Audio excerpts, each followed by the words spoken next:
The following program is a collection of stooges talking about happenings in the sports world. It is meant to be comedic informative. The opinions expressed on this show do not necessarily reflect the beliefs of their peers, their boss, or ESPN. There may be some cuss words because that's how humans in the real world talk. If you are young, please seek permission before watching any further. Hey. What? Let's go. This show stinks, and the fact that you listen, we are very, very thankful for it. McAfee on the line with a gorgeous assist. The all-time leading tackler for the Green Bay Packers. You ping. Stutter! Damn it! Be a friend, tell a friend something nice could change their life.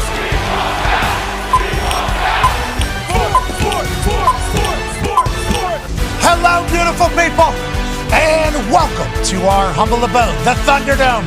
On this NFL Eve Wednesday, September 4th, 2024, this program starts now. Football! It's here tomorrow night, and there are a lot of conversations to be had. A conversation with Roger Goodell will take place in about 25 minutes or so. I can't wait for the world to hear that. And then in the second hour, we got JJ Watt back for his regularly scheduled Watt Wednesdays. And then we got Bill Belichick at 2:05 Eastern time. So today should be packed and stacked with good football stuff. Speaking of good football stuff, more money is going into players' bank accounts at a rapid rate. Congratulations to Patrick Surtain II. Yeah. Negotiates an extension with the Denver Broncos, obviously immediately upon arriving in the NFL from Alabama. Alabama, by the way, has now over $1 billion in contracts secured in ex-players in this particular offseason. $1 billion. We'll talk to Nick Saban about that on Friday, about how proud he has to be in that entirety. But $77.5 million guaranteed going to Patrick Surtain II from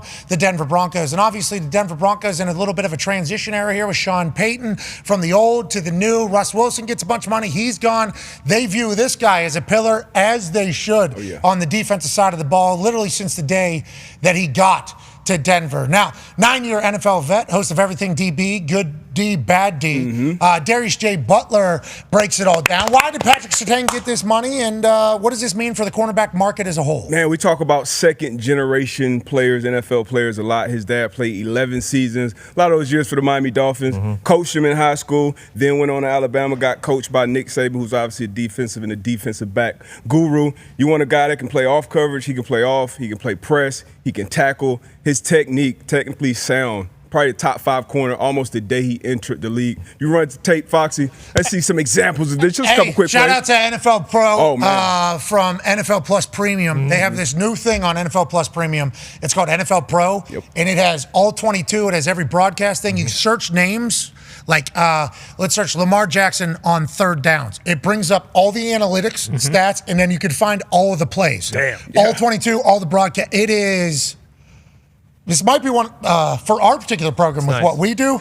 Oh, yeah. Revolutionary. This is a game changer. So shout out to NFL Plus Premium and NFL Pro. Let's get back into the film. Any jag-off now can watch film like a pro. Literally, you can go right through it. You can fantasy, whatever you want, betting, whatever you want. But it's quick on the point right now. Press against Garrett Wilson. Got a slot fade.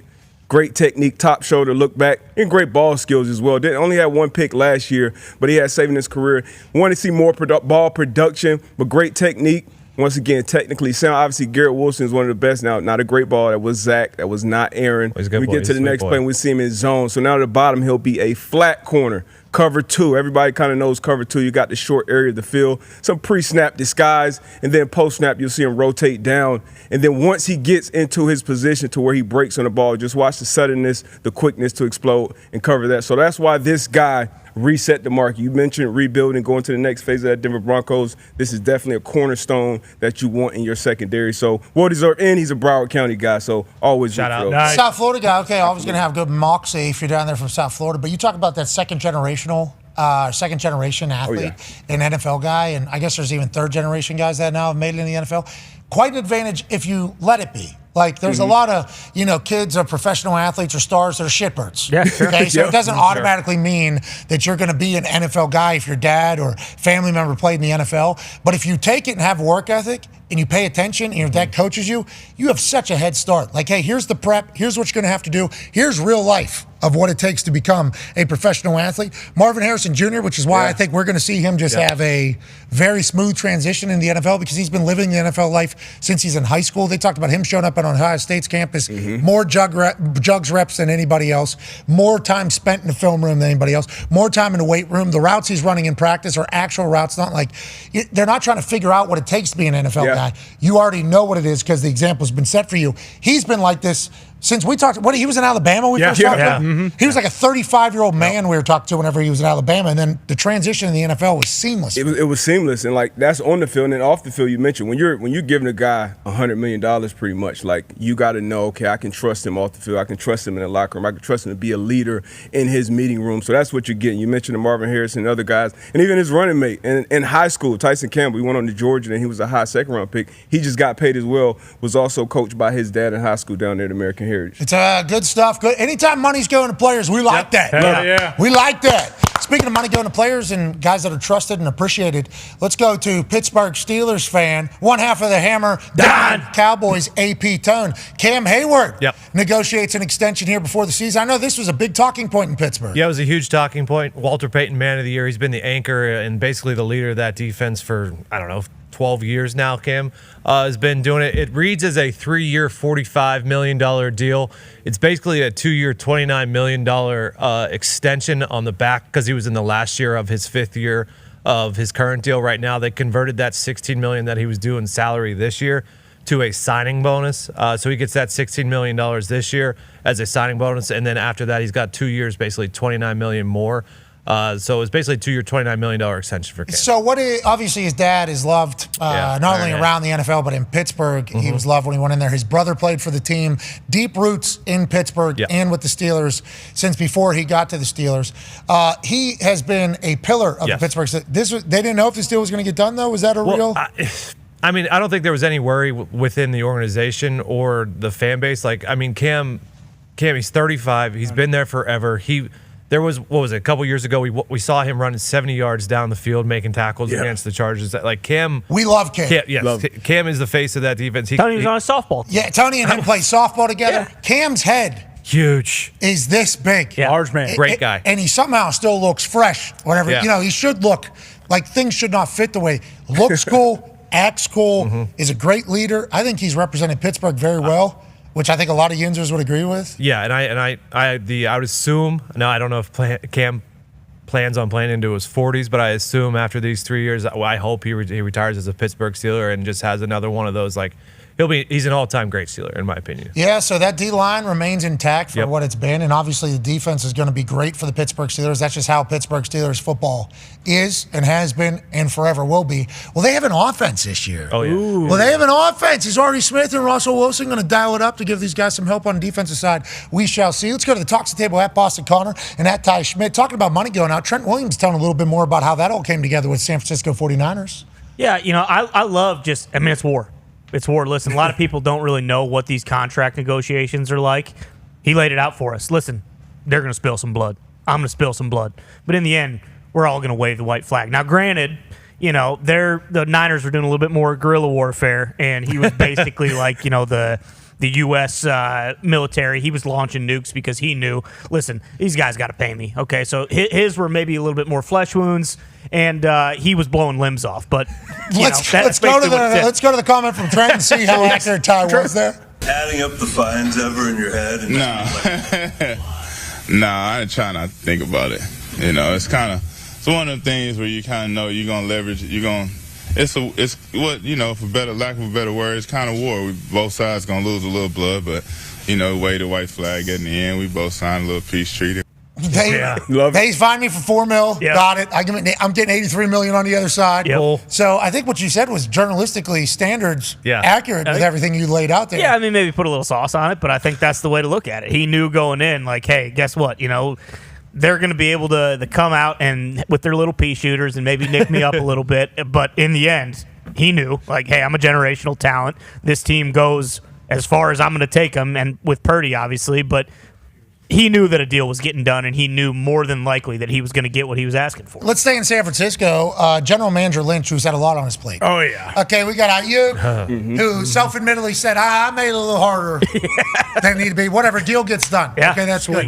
Trent Williams, obviously shedding a little blood, a little less than you guys are. Then John Lynch has a player get shot. He addressed that entire conversation yesterday, did he not? Yeah, and it turns out Ricky Pearsall might be, first team all generation as far as swagger goes, if you will. I believe the first thing he said when John Lynch talked to him was like, hey, you make sure those boys have that party tonight. You make sure Rick Ross, pops a couple bottles in my name. I got a bullet wound in my chest, but you know what I would do if it was you guys? I'd party. Yeah. So you guys better go party and enjoy your time at Shanahan. Let's see how accurate your depiction of the situation is. Here's John Lynch talking about Ricky Pearsall yesterday. I wanted to touch on, at the time of all this going on, we had a team party that was scheduled. When I got to the hospital and visited with Ricky, it was one of the first things he said, Mr. Lynch, what's going on? I would really like everyone to go to that party, and I'd also like to talk to some of my teammates. I said, Ricky, you take care of yourself, but kind of a cool moment. We were able to pipe Ricky into the party, and he FaceTimed the entire group, and that show of love and respect was a real special moment for our team. Hey, I think you were accurate with everything you said. And they started blaring Many Men. Yeah, 50 Cent, I'm pretty sure. I don't know if Rick Ross is blaring any 50 Cent songs anywhere. He's That's a good point. I don't know. I don't have that good of a read on the internet streets. I don't know where the beef is. I think it was Pop that. I think it was Pop. Yeah, I believe Pop. But Hustler, there's a lot of songs that potentially came on. The fact, though, that Pearsall just, as a rookie, right? He hasn't done anything with that team other than training camp and offseason. And he's like, Lynch, you tell them boys to party. Let the boys party. You better rip him. And then how about him say, we're able to pipe him in? Yeah. What they do is put his ass on a projection screen. They just put his ass. All right, hey, everybody look to the south wall here. Guess who's going to pop up? He's in the hospital. Sling. What's up, boys? And then when he pops up, I heard 1,000 bottles of champagne showed up with a couple ballet dancers. It was a really nice. Oh, ballet dancer. Yeah. Adult ballet dancer. Okay, that's good. Whatever the case is. Or maybe regular. Hey, and Trent Williams even said that whenever he saw that Ricky got shot, it enticed him to kind of get things done quick. It's could have been there. Wait a minute. Everything we were talking about with the Niners was they're getting drawn. I know. They're getting drawn apart and kind of from within, it's all going bad. And then everything we're hearing now, teammate gets shot, says, let those boys party. They pipe him in. Trent Williams, who's going to go down as a GOAT, is like, that rookie got shot. I'm like, wait a minute, that's my teammate. What are we even?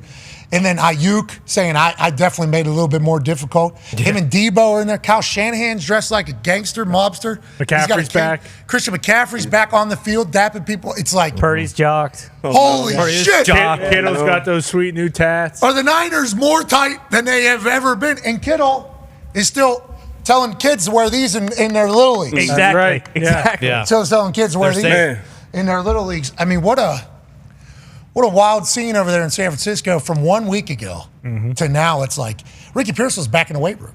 Yeah. Guy got shot through his chest out of his back in the weight room yesterday. It's like, wow.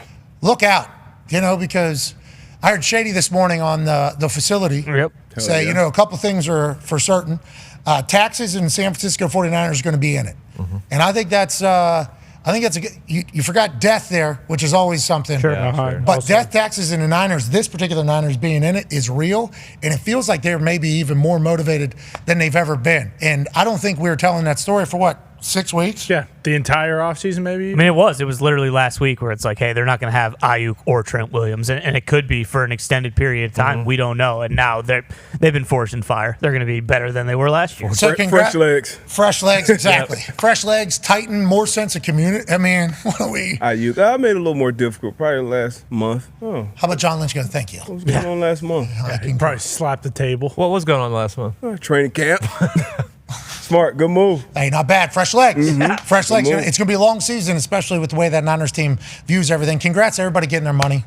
Congrats, everybody getting their money.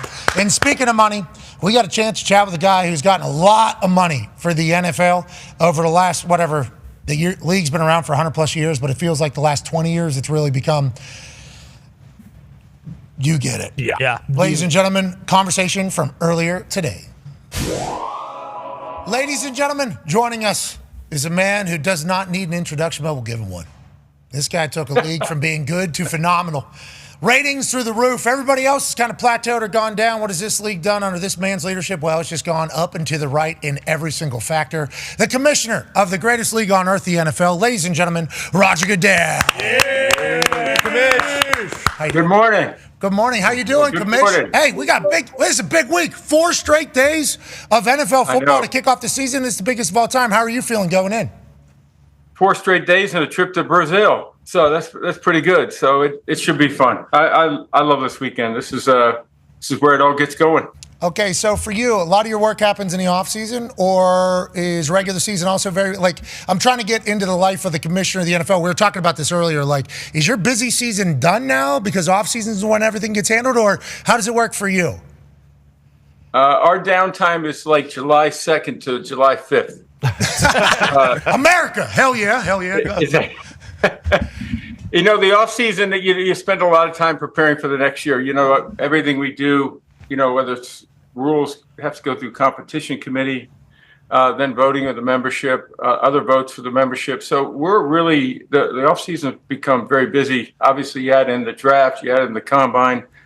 So there's a lot going on. The season gets you back to a little bit more of a rhythm. And obviously, you're reacting a lot to what's happening on game day. So that makes it fun. It's a little bit of a nice focus for us. Okay, so let's talk about game days. Game days are going to look a little bit different now, especially with how games are starting with this new kickoff. The dynamic kickoff was obviously passed this past offseason, and it was basically with the guys or the conversation of hey, we have to change this play or we're going to lose this play, and nobody in football wants to lose the kickoff. So modeling after the XFL, the special teams coordinators came together with this particular hybrid-style kickoff. How do you feel about how it went in the preseason? Obviously, returns are up through the roof, and is there a chance to still change this through the season and tweak it to make it better so we get what we're hoping for out of this hybrid kickoff? Pat, first off, preseason, you don't see a lot, right? So to make a judgment after 3 weeks of the preseason is probably a little bit questionable because coaches are holding back. And we'll see what they do once the regular season starts. But to your point, stats-wise, it was up. I think it's very clear we're going to get more returns. It's also very clear that the average start drive is going to be out probably 5 or 6 yards, close to the 30-yard line. Again, good for offense. And I think we'll see some longer returns. We saw that in the context of just the 3 weeks. The safety part looks good, but it's still too early to tell. But we don't want to make any judgments just off the data we have. But that's the driver for us. Make this play the exciting play it's always been, but make it also safer, closer to the safety level of a normal scrimmage play. It hasn't always been. It was for a long time. Then the last couple of years, I think even I, who am one of the biggest kickoff advocates on earth, would say that it became just a routine, ceremonial type play and worthy of going to the bathroom. But Mr. Commissioner, do people call you that? Do people call you Mr. Commissioner? Is that what do they call you? You can if you have to, but I prefer Roger. But okay, whatever you want. Raj? Yeah. Hell yeah. Hell yeah. Roger that. You know what I mean? I will dive into that.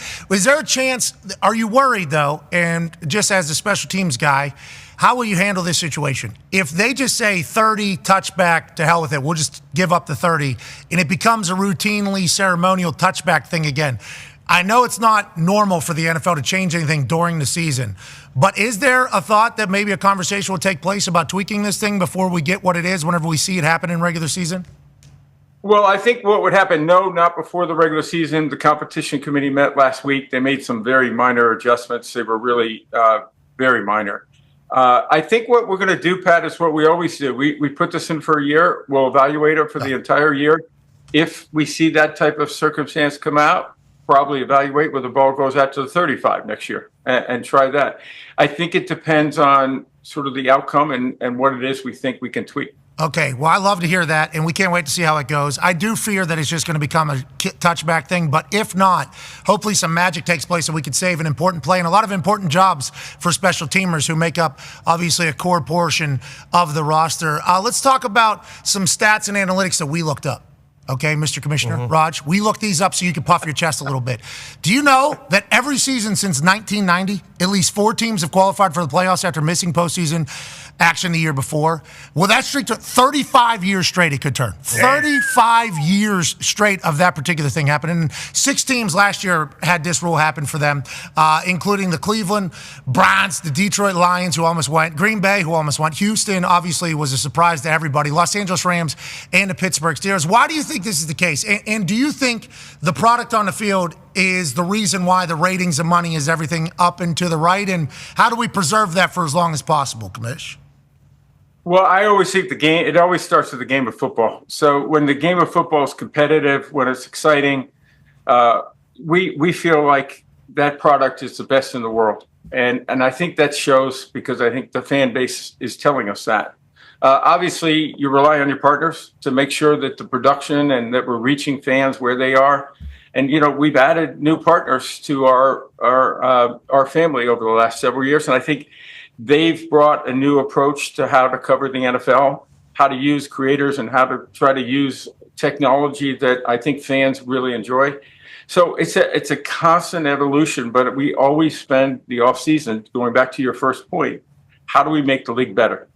And that can be on the field, but it can also be around the field and around our events. And so that's where the focus has been. And I believe ultimately that's why it continues to grow. But I also think, and none of those numbers are reflected there in the context of our international growth, which I think is, it's a big future for us. Yeah, let's talk international. And how often do people tell you, hey, let's make sure football remains football? I was in one meeting that you were in. Oh, yeah, sure. I was in one meeting that you were in, a roundtable thing, and there were some old football players that literally every other sentence that came out of their mouth was like, it's football.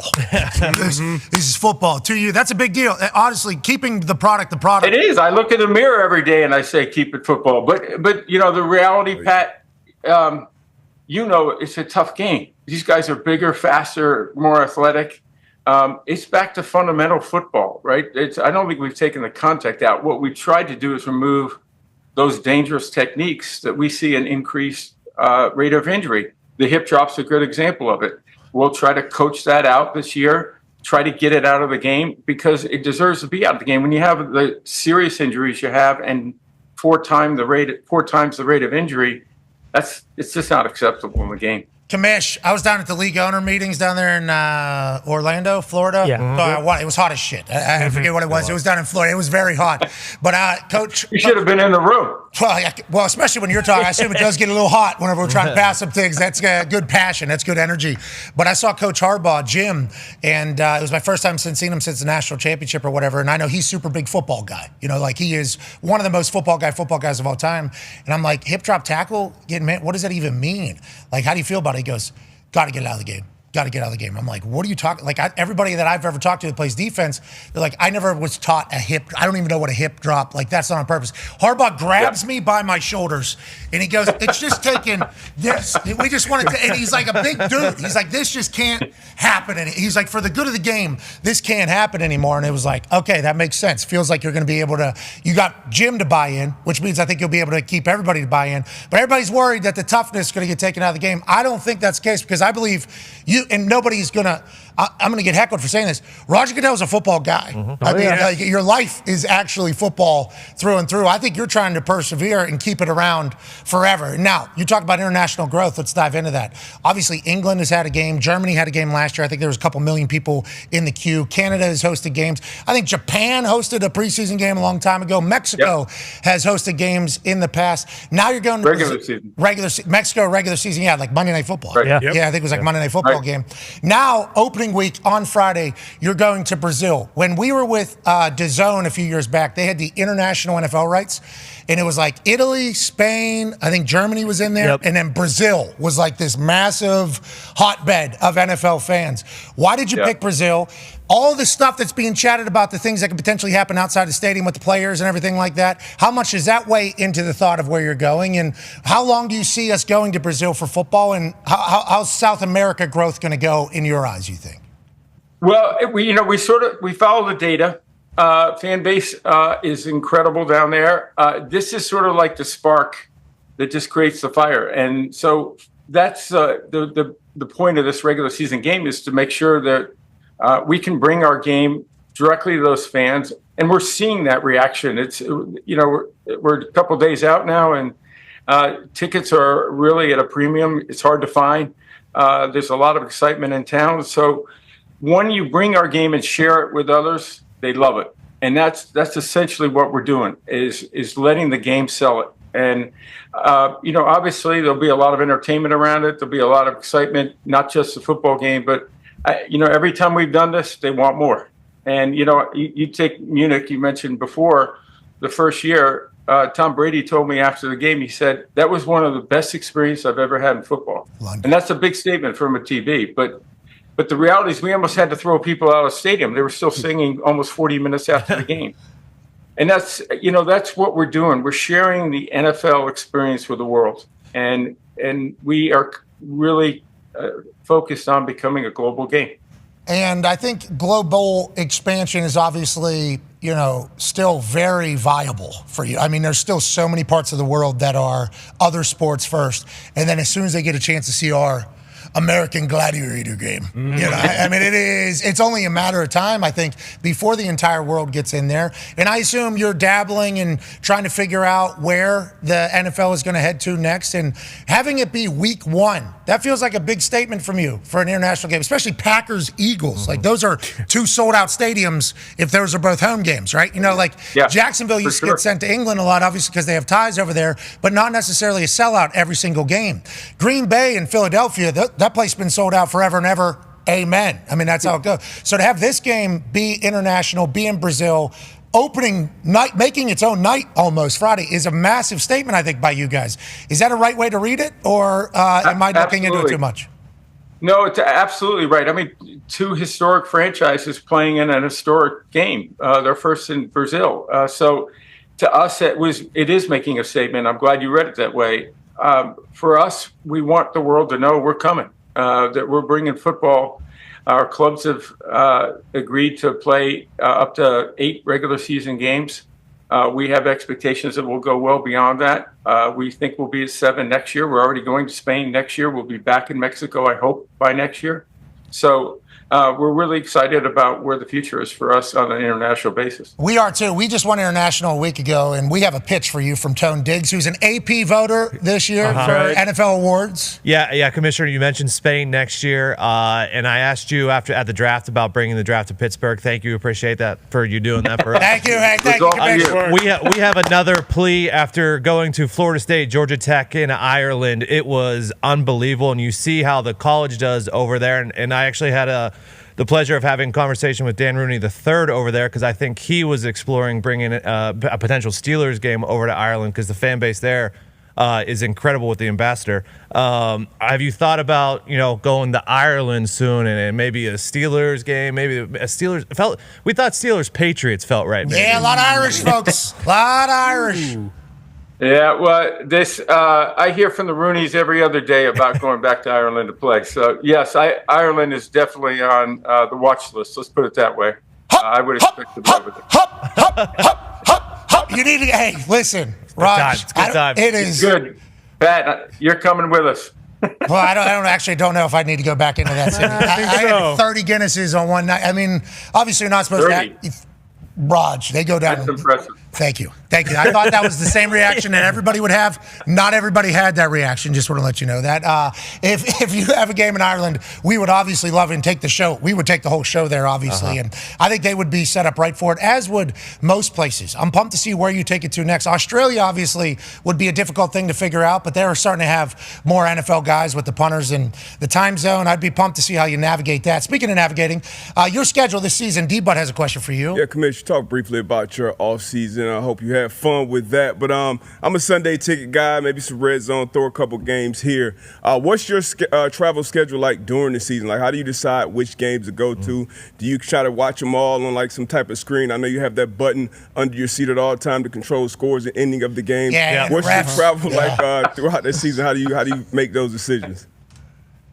It usually starts with a request. If there's, a big moment, like I'm coming back from Brazil for the Giants game because it's the start of their 100th season. So they asked if I'd come out there, and teams are celebrating different things during the season. So I try to get around to as many stadiums. I'll probably get to 27 or 28 games this year. Obviously, having the Thursday and the Sunday and the Monday help me sort of double up once in a while. Because when I stay at home, I make a lot of notes. I can see a lot more when I'm home, which everybody here hates. But I come back with 2 pages of notes, 3 pages of notes. Because I can watch everything and I can see what's going on. What year is this for you as commissioner? Good question. 2006. It's about 19 season, I think. So, hell yeah. 43rd, I think, overall, though. Right when I started as an intern in '82. And you're taking that many notes still every single Sunday. You could have mailed it in, let other people handle it. You know, you got a McCarthy over there who could enter a room and say, McCarthy here, get a deal done for the NFL. Good point. Yeah, Good point. Yeah, he could. At this point, he could get that done. Can't figure out the angle of a camera, but he could figure out everything else if he had to. The fact that you're still this invested, this is like, I don't want to say passion project because you get paid very well, but you take a lot of shots on your shins and you've created immense profit for a league and owner, so your payment is worthy, I do believe personally. But it's like a passion project for you still. Like how? Like what are you gonna do whenever you're not involved with? Like you think about players. That's a question my wife asks me all the time. I don't know because it has been such a passion. It would be a big adjustment for me, but you know everything comes to an end, and you know when I feel like I can't give it everything I have, I can't give it the passion that you're talking about. Then I'm definitely hanging up my cleats. But I don't feel that. I couldn't be more excited. I'm ready to go, and I can't sleep at night because I'm so excited. Well, I'm ready. There's a lot of things going on, so we need you to at least stay in that seat for a while because you've been able to navigate it. Let's go to the holidays. Ty has a question for you. Yeah, Commish, last time we talked to you at the draft, there were kind of whispers of the whole, Christmas games being on Netflix, but it hadn't been announced yet. Now that is happening. Yeah.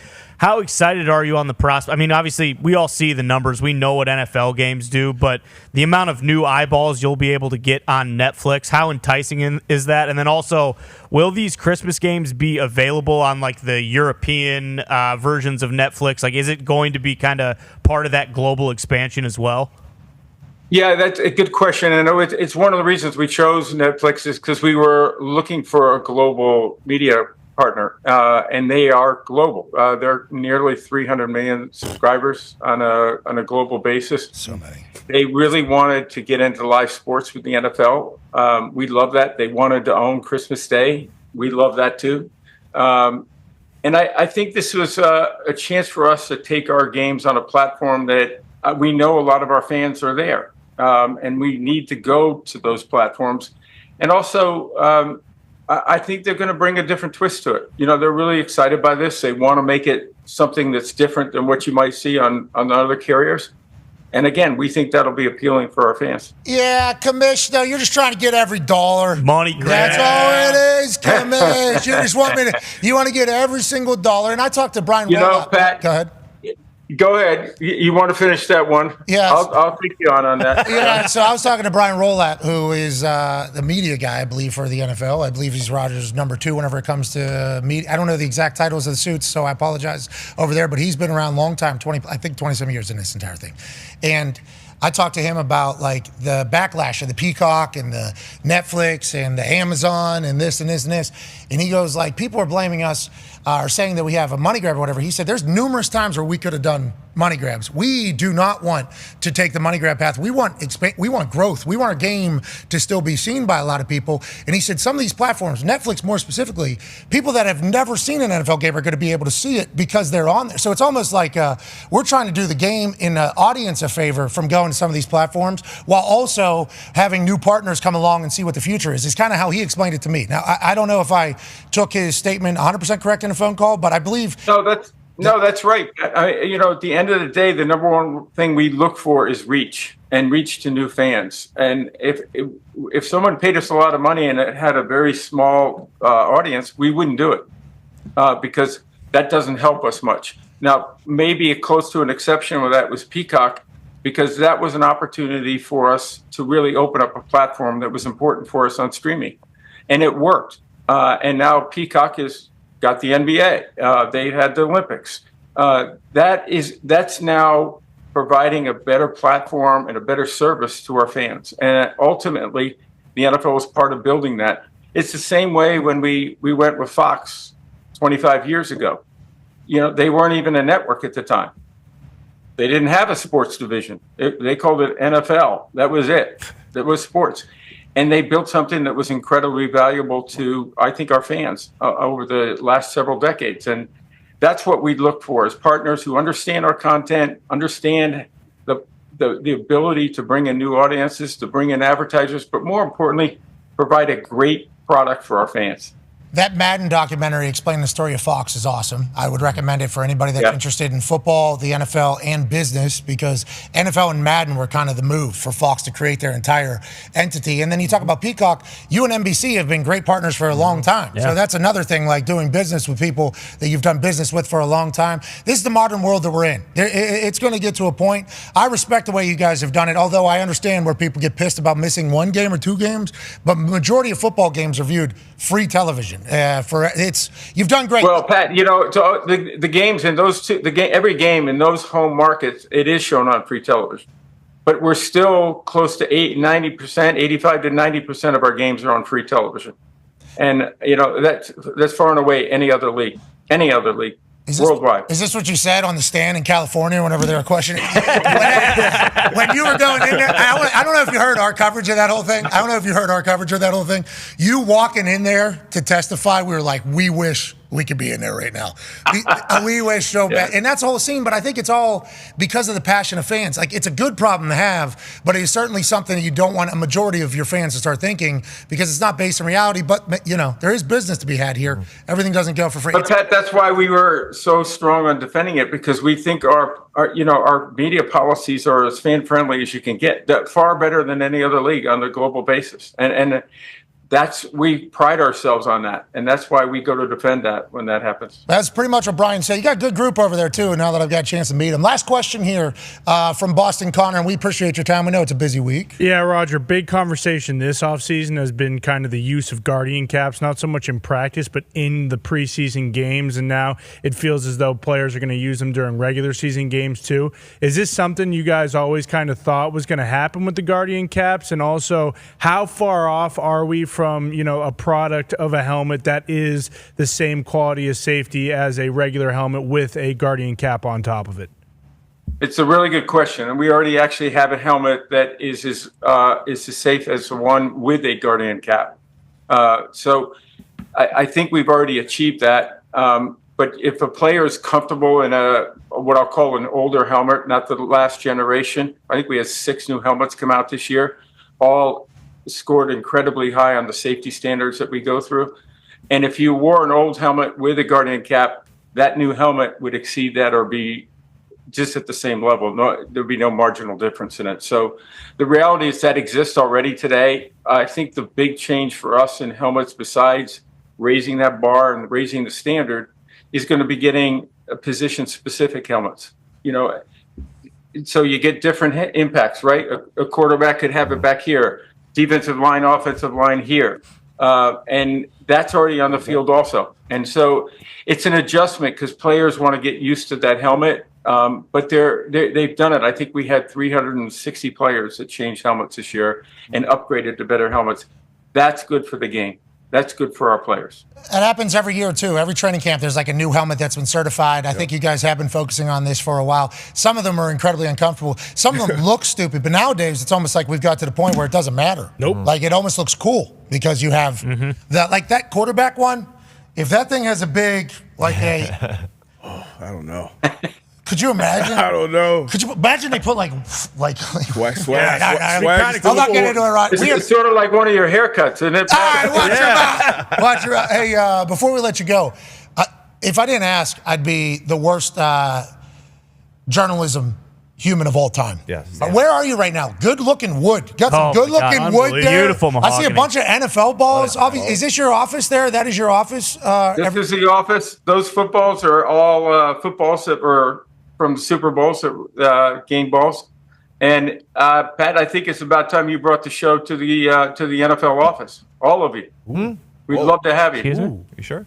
Okay. Well, Is that you're not sure, or No, I didn't think that would. I didn't think that was going to be coming this way. So bring the show to the NFL office. We'll do like a tour. We'll be able to like walk around, see things, touch every one of those Super Bowl footballs, act like we were there, wear a ring. Sit at your desk. Is that what you're thinking? Sit at your desk, sign some paperwork, Eat some peanut M&Ms. Peanut M&Ms for sure. We'll do the whole. Is that what we're doing, or what are we doing? Use your private bathroom. Yeah, I'm still working on those M&Ms from the draft. That was you guys killed me on that one. Well, you look Thank good. you. You look good. What are you talking about? You guys are welcome. We'd love to have you here. Everyone would love it. All right, Come anytime. We'll do our show live from the NFL office. Okay. Whoa. Deal? Let's have it. Boom! Come on. All right, let's figure it out. Safe travels to Brazil and back. Continue Thank you, leading the guys. way. We appreciate you. I'm 37 years old. The boys in their 30s. We need the NFL to continue to be king for about the next 30 years or so. And we'll go into retirement. Yep. So let's go ahead and keep it going, Roger. We appreciate your big brain, brother. You got it, Pat. Ladies and gentlemen, Thank you, Commissioner. guys. Appreciate it. Hey, we appreciate you. Commissioner of the NFL, Roger Goodell. Thank you, brother. Keep going, Raj. Immediately after I said that, he said, "You got it, babe," on the way out of that entire thing. It's like, I know he's obviously not batted 1,000, okay? He is not batted. I played in the league. And by play, I mean that in the lightest way possible. You get it. I was in the NFL front row for a lot of things during a lot of very important times. The lockout, other rulings that would set precedent for probably the rest of the NFL's existence and history. And I've seen him come speak to a group of men who are very pissed off at what decision was happening from the NFL with the lockout because losing insurance and everything like that, and how he handled that, navigated that situation. I think he has developed over the last, 19 years as the commissioner. And it's like, if you just look at the success of the league, now, granted, there's a lot of people that work their asses off. We mentioned a few of them there, even though he said McCarthy's useless. Whoa. Shots fired. McCarthy. Hard to argue. McCarthy, that stuff. There's been a lot of people that have obviously put into this, and the players are certainly very much responsible for it as well. But being able to guide the Titanic and have it continue to grow with so much transition happening, technologically, the way people view things, concentration times, attention spans, you just so many different things have changed over the last 20 years very quickly because of the invention of, the phone. Shout out Steve Jobs. Shout out. Bad dad, fucking brilliant innovator. Trailblazer, game changer, everything like that. So, bingo, didn't bat 1,000, just like Roger Goodell. But legitimately, I think he's done a fantastic job. And when they try to find the next one, and it kind of got brought up there a little bit, that's going to be a tough gig, dude. That's going to be a tough gig, especially with how big it is and how much bigger can it get, At some point, it's going to have to, which is just going to be natural. And I'm sure there will be people that say, like, growth of NFL slows or something like that. But it's like, well, the mountain's still standing the tallest, behind everything else. At that time's going to come eventually. Like, when is it? Who knows? And then what takes place? We are in the middle of, like, it seems like just like the toddler stage of the NFL globally too. Like when we went to Ireland, there was people that knew who we were. And that is strictly because they watch our coverage for the NFL. Yeah. They have become NFL fans. But it wasn't everybody. There was a lot of, you know what I mean? Mm-hmm. And that's just Ireland, a place that will love football. Whenever they get fully introduced to football and a game goes over to the NFL and everything, like they will fall in love with it.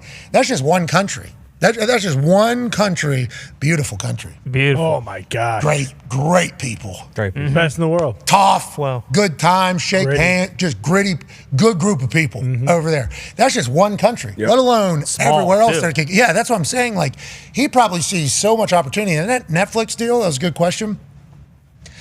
270 or 300 million. Yeah, almost 300. I think. Yeah, he said almost 300 globally. I think it's like 279, 280, 270. I forget what it was. It was announced when WWE did the Raw deal. It's like everybody on earth, Netflix and chilling, and that's been like that since Tiger King came through. Sure. In during the COVID, and they've just remember how much money they invested. They were like billions of dollars in debt there for a while, and people were obviously talking about their demise, and this is going to be another one that's come and go. And then on the other side of that, it was like, no, we spent that money to make all of it. And everybody's there. What a weapon for the NFL to now grow. The business is only growing, and it's that dude has had to be one of the face of the growth. He's taking it on the shins. I think he's been very nice to us too. I'm very appreciative of him. Well, and that's like having the wherewithal to like take all the heat and the bullshit from like when they have a playoff game on Peacock, like knowing that a bunch of people are going to watch it regardless because it's the NFL. Like, it is the king in the United States and will be for as long as we're living. But, like, you also know when you do something like that, and then this game on Friday, like, the amount of people who are going to incessantly bitch about that and complain that it's not on NBC or it's not on Fox, and like it is a money grab. All they're trying to do is get an extra $10 out of us per month. Like knowing that it's not going to be very well received, but in the end, like it doesn't matter. People are going to watch it. The number's going to be huge. Like so. There's a reason he's making the amount of money that he's making because he is literally he's just a shield for bullets and he just eats them. And he also said in there, whenever he talked about Peacock, they now have an NBA deal and they also had the Olympics. Yeah. He likes the fact that the NFL is like, we ran a test with the NFL and he mentioned Fox. Yeah. You watch that Madden documentary. I did not know that was Fox's whole thing. Like, we're just going to do the NFL. And Madden's going to do the thing. And then in hindsight, what a play. I know. I didn't know about that either. Yeah, it was like, what a play, what a move. And, you talk about the Super Bowl number because they're like, people are watching all over the world. That's what's like that Christmas number. Yeah. That Netflix number on Christmas is going to be absolutely bananas on there because of the global expansion. It's like, I wonder how excited those owners are, because they're sitting on a rocket ship. They have been. Yeah. It's a cash cow actually taped to a rocket ship. That's what it is. And it has been seemingly for about 20 years. And now you see these mega billionaires, which is everybody a billionaire? There's a lot of them. There are so many of these billionaires. They're all trying to get this. What happened? Yeah, I don't know. What was it? There's so many fucking billionaires out there, and they all have so much money, so much money, and it's like own an NFL team. That seems like something that would be pretty cool to do. Yeah. I couldn't even fathom what some of these teams could get for right now. Oh God! If they were to go in there, and that's only going to continue to grow. So Roger Goodell's obviously been. Good for them. And we need another 30 years selfishly. Yeah, selfishly, we need another 30 years. Good for the sport, too. You mentioned it being kind of in the infant stages. Like, just think about all the athletes that we're missing out on, kind of how the NBA was, 40 years ago, like with the game. Now, obviously, it's tougher, building football and the infrastructure that has to go into it, the training, the pass, the equipment, all those different things. But being that they're, globalizing the game is so important to them.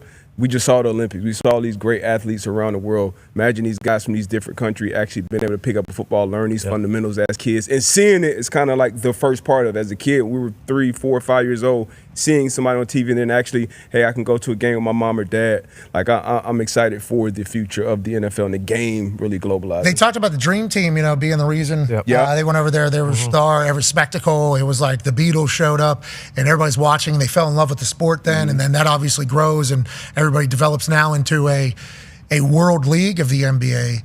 It's like in the NFL, kickers are a good entry point. It's like a gateway for these international players. Punters have been a good gateway because not all those countries, because I don't know all those countries, obviously. So whenever I say this, I mean, Sure. Yeah, a large amount. And I guess, you know what, I'm going to say it. Matter of fact, all of these countries have a sport where they kick something. Okay, all of them. That's why they talk about like the World Cup is such a weapon, and the numbers that brings in is because there's people playing that sport everywhere. So like these kicking camps, like I think we as a kicking community need to be like a little bit more hands-on with like taking, like Shane Leckler should be bombing footballs in Ireland right now in front of people. Like that should be happening. And then you get some Irish lads like Charlie, like the kicker for Georgia, or punter from Georgia Tech. Lad, sorry fella, from down there. McClanahan. But Mick something in that ballpark. It's Shanahan. Yeah, it's Shanahan. Mick Shanahan. It's the Shanahan boy. But like if they were to see that, then all of a sudden now, because once you get representation too from your country, you pay attention. Like that, the Scottish dude or the Welsh dude that signed with the Chiefs, he got cut. Yeah, Louis Zammit. Jags now. Yep. And on Hard Knocks last night, there was a Canadian offensive lineman that made the practice squad, and obviously Canada. He was having a good conversation about how Canada actually created the rules of football.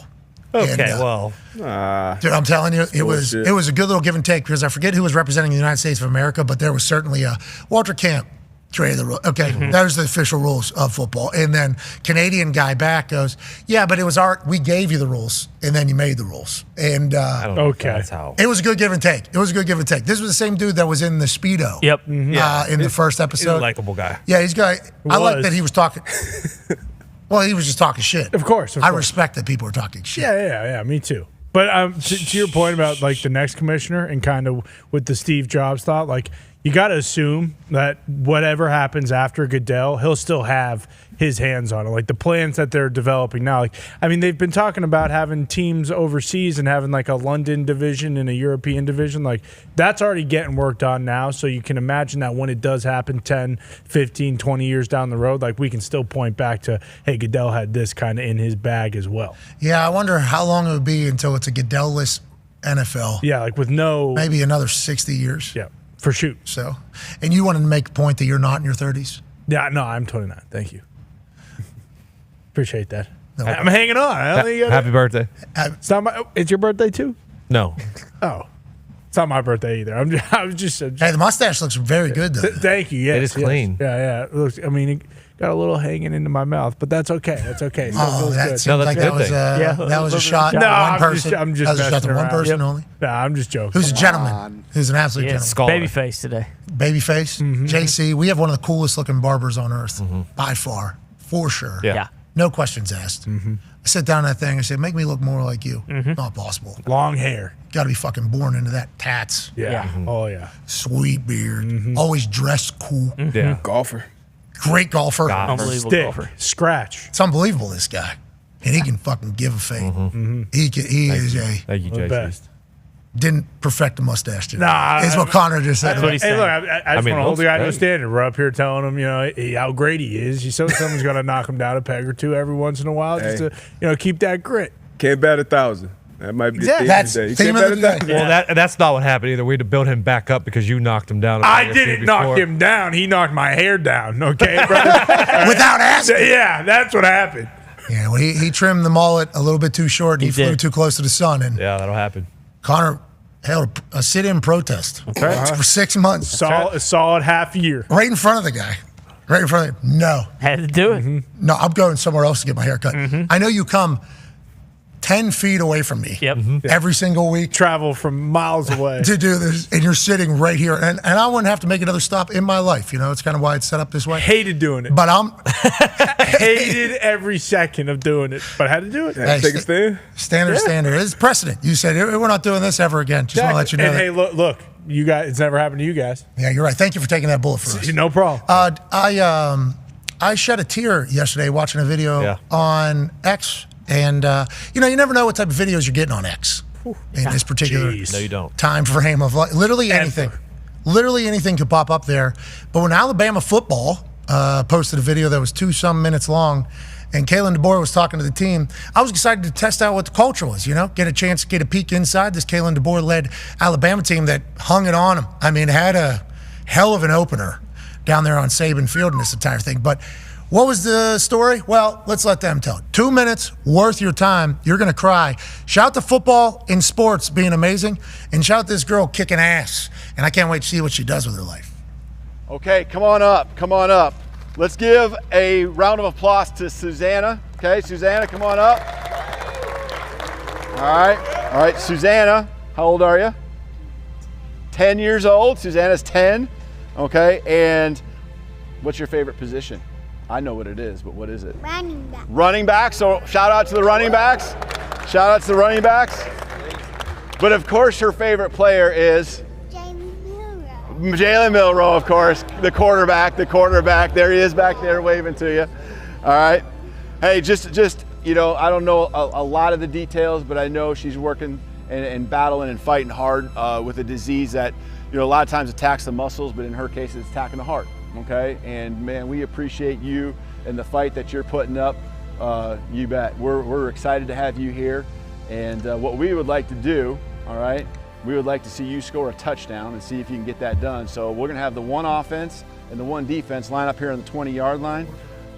Your guy right there, Jalen Milroe, is gonna hand you the ball as a running back, and we're gonna see if you can score, and we're gonna go celebrate with you in the end zone. Okay, and then at the end, I'm gonna give you this football.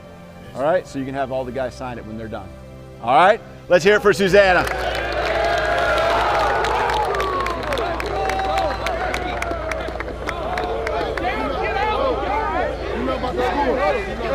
Somebody talking shit to her. I like that. Arizona, okay? Arizona. I'm buck, ready? We're gonna stand right here. Right!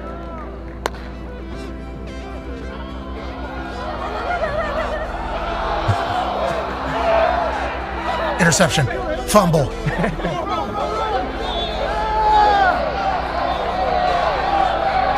She's at the line.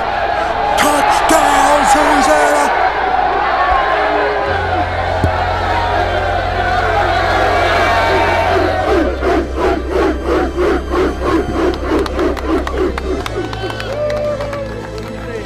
One, two, three.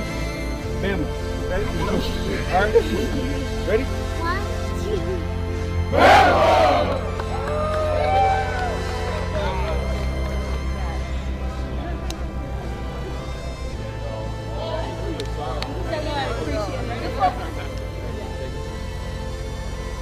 Thank you so much. Thank you guys. Nice to meet you.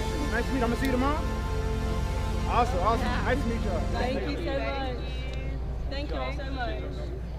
Man, just think about that whole story for the whole family. It is, it's hard not. I mean, I'm getting choked up just thinking about it right now. Obviously, with my 16-month-old daughter, that family, everything, her being a badass, and then the Alabama football team making a moment that'll be remembered literally forever. And then sports have that to make you cry. And then in the same exact day, you get this from the U.S. Open that make you laugh your absolute ass off. Now, some people are saying it wasn't classy, or something like that. And there has since been an apology. But anytime this is taking place in a tournament on the same exact day where you're crying, I don't want that ball. I don't want that ball. What? I guess. That ball. She apologized. I guess she was in the middle of it. Yeah, in that exact moment. She was in the middle of a moment where she was extra emotional. And once again, people aren't going to bat 1,000. But sports are the greatest, man. Mm-hmm. Yep. They are the absolute greatest. And shout out to the Alabama football team putting that out and making everybody cry immediately upon watching it. And Susanna, hey, let's go. Here we go.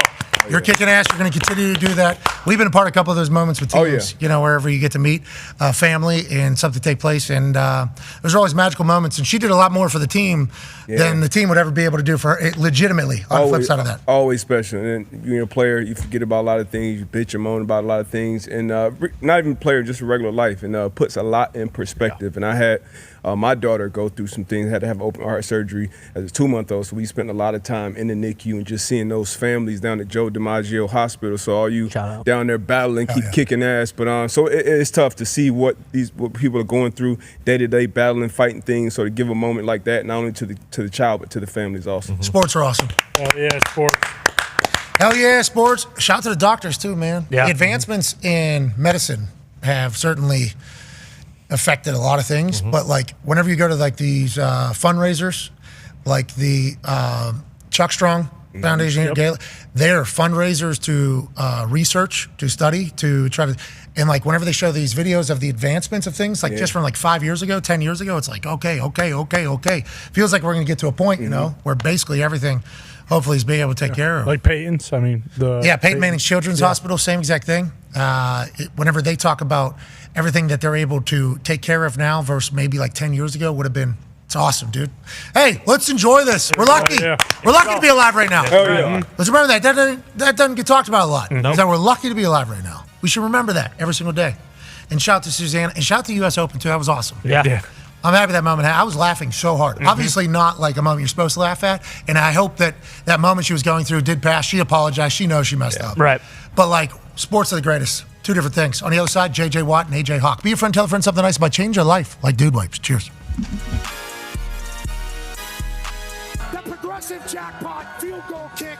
Kicking is easy challenge is back, and obviously here week one had to bring in an absolute superstar, creator of tires. Some people think he's the actual President Donald Trump. Shane Gillis is here. Now, Shane, we got Lucas Dollaboy here, who's a freshman high school soccer player. Have you ever said anything terrible about a kicker before? Horrible.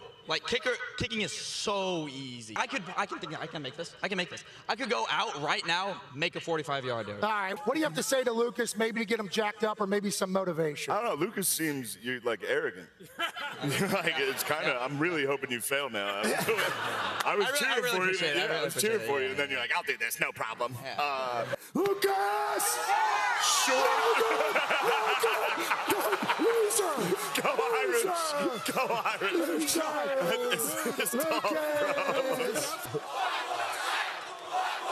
Hey, Pat, I can save you from this if you don't want Lucas to do it again. Let's get the ball back. Let's get the ball back. You're going to do All it. right, here we go. Pat, you always tell me to save you.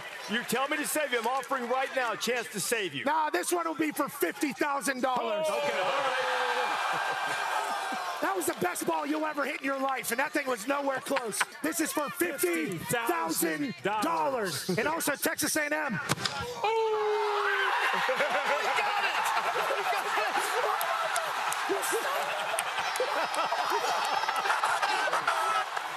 Oh, no.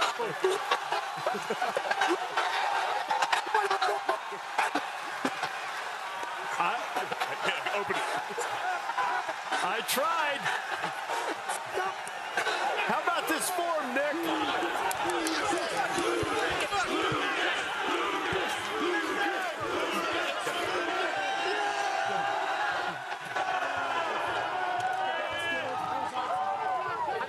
In a place that values tradition. Last week, Coach, we missed you in Dublin. We were celebrating the Irish. Well, right here in College Station, I see the biggest American flag I've ever seen in my entire life. Right over here. There's about 7,000.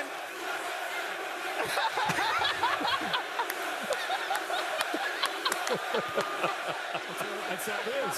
And yeah, man. I'll tell you what, everything that's great about the United States of America is going to be on display today as week 1 of college football kicks off in beautiful College Station, Texas. It's an honor to be here, and this show's the greatest. And also, we take our thumbs, we find a frog, and then we did those things.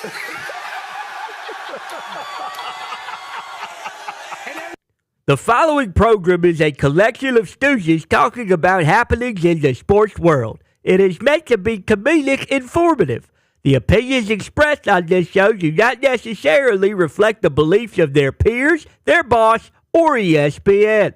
There may be some cuss words because that's how humans in the real world talk. If you are young, please seek permission before watching any further. Hey. Why? Let's go. This show stinks, and the fact that you listen, we are very, very thankful for. McAfee on the line with a gorgeous assist. The all-time leading tackler for the Green Bay Packers. You ping! Damn it! Your friend tell a friend something nice could change their life.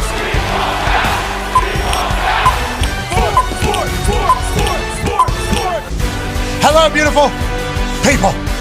And welcome back to our humble abode, the Thunderdome, on this NFL Eve Wednesday, September 4th, 2024. Hour 2 of the program starts now.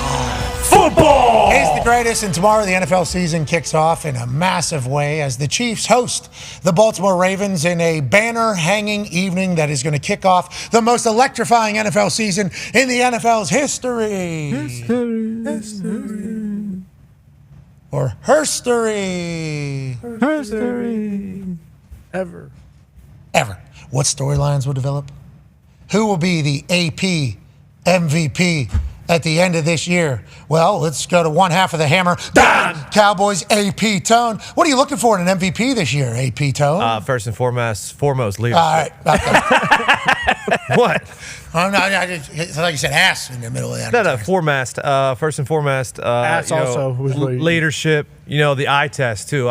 Not just stats. Okay, anybody can pad their stats and stuff like. You need to pass the eye test. That's okay? right. We're watching the all 22 sideline, end zone cams. Okay, everything. Pat, everything's sideline demeanor. I like that. Yeah. How they have media. Huh? It's a non-QB have a chance to get your vote. Christian McCaffrey maybe had. I don't think I could say. I don't believe I could say. But that sounds like a cop-out. You can't just say I don't believe I could say. No, any position could be the best player in the league. Told me yesterday, TJ. But can it be the most valuable? That's not true. Hey, excuse me. You answered that question very much in a fashion. You said any position can be the best player in the league. Yeah, I did. The MVP is the most valuable player. Yeah, it's going to be tough to beat a quarterback. You can't say that. This guy's already going into the season. Christian McCaffrey, Tyreek Hill, it don't matter. Jeez. It's going to be tough to win over the bias of this particular AP voter. Unbelievable. The toxic tables here at Boston Connor and Ty Schmidt. I'm disgusted. I can't believe it. And this is the day after he told me, "Hey, don't tell anybody, but I'm gonna vote for TJ Watt." It doesn't matter. He didn't say that? Yeah, he did. He told me yesterday. No, he didn't. So you can't say that. You can't tell me that. You certainly can't tell anybody. No. You need to keep those inside voices, Tone. I know. People are already upset with the decision of Tone getting an option here. Yeah, sure. But there's only 50 spots. Yeah. That's bullshit. What is? Dad. What is? Who cover? I mean, Tony covers the league like nobody else. Thank you. Why? Of course he deserves a vote. I only saw a positive reaction. As now, once I've said this before, I have 3,500 people muted. So He screenshot and sent it to me. That has to be a record of some sort. I couldn't even imagine how many I blocked. So I don't see a ton of negative stuff anymore on X, kind of like Brazil. But all right. He feels good about that. And you really felt good about that. Joining us now is a former president of Ohio, a man who I assume will try to sway AP Tone at some point during the season for some award. No. What's your problem, Tone? You should not be welcoming and inviting swaying or anything like that. You need to stay. This needs to be by the book. You're right. 100% right. I like transparency. I'll give you $25. This is how it's been going for 50 years. Yep, I like the transparency. New era. It is a new era, isn't it? Yeah, we're going to learn about his actual thoughts. I'll tell you what. You see that guy tweet me back yesterday? Mm-hmm. What's value? Most valuable to who? Shooting up Me? my big board. To the league? Foxy sent me a tweet yesterday. Dan Campbell acting. Does that go into it? A little should. bit. That Applebee's commercial. Yeah. That idea has been sitting there. Oh, yeah. That idea has been sitting there for so long. Perfect coach to do it with. Yep. He really nailed it. He did. Crushed. He really nailed it. Good acting. And I don't know how often this takes place, but here's an Applebee's commercial that they did not pay for because MCDC absolutely crushes it. Look out Hollywood when he's done. Mm-hmm. Welcome to Applebee's. Can I interest you in America's favorite boneless wings for just 50 cents each? I have the 50-cent bone. Cover your mouth. They could steal your order. I'll have the 50-cent boneless wings. I'll have the same. Perfect. They'll never see it coming. Nailed it. Yeah. Well done, Coach. He must have wrote that.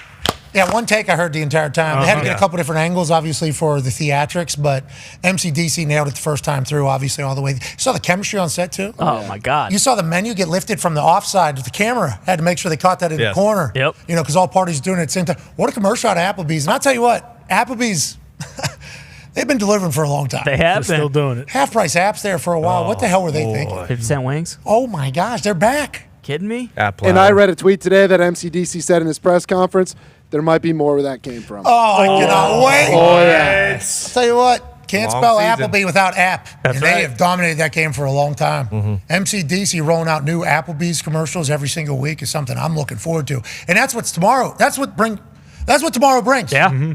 Is the hope.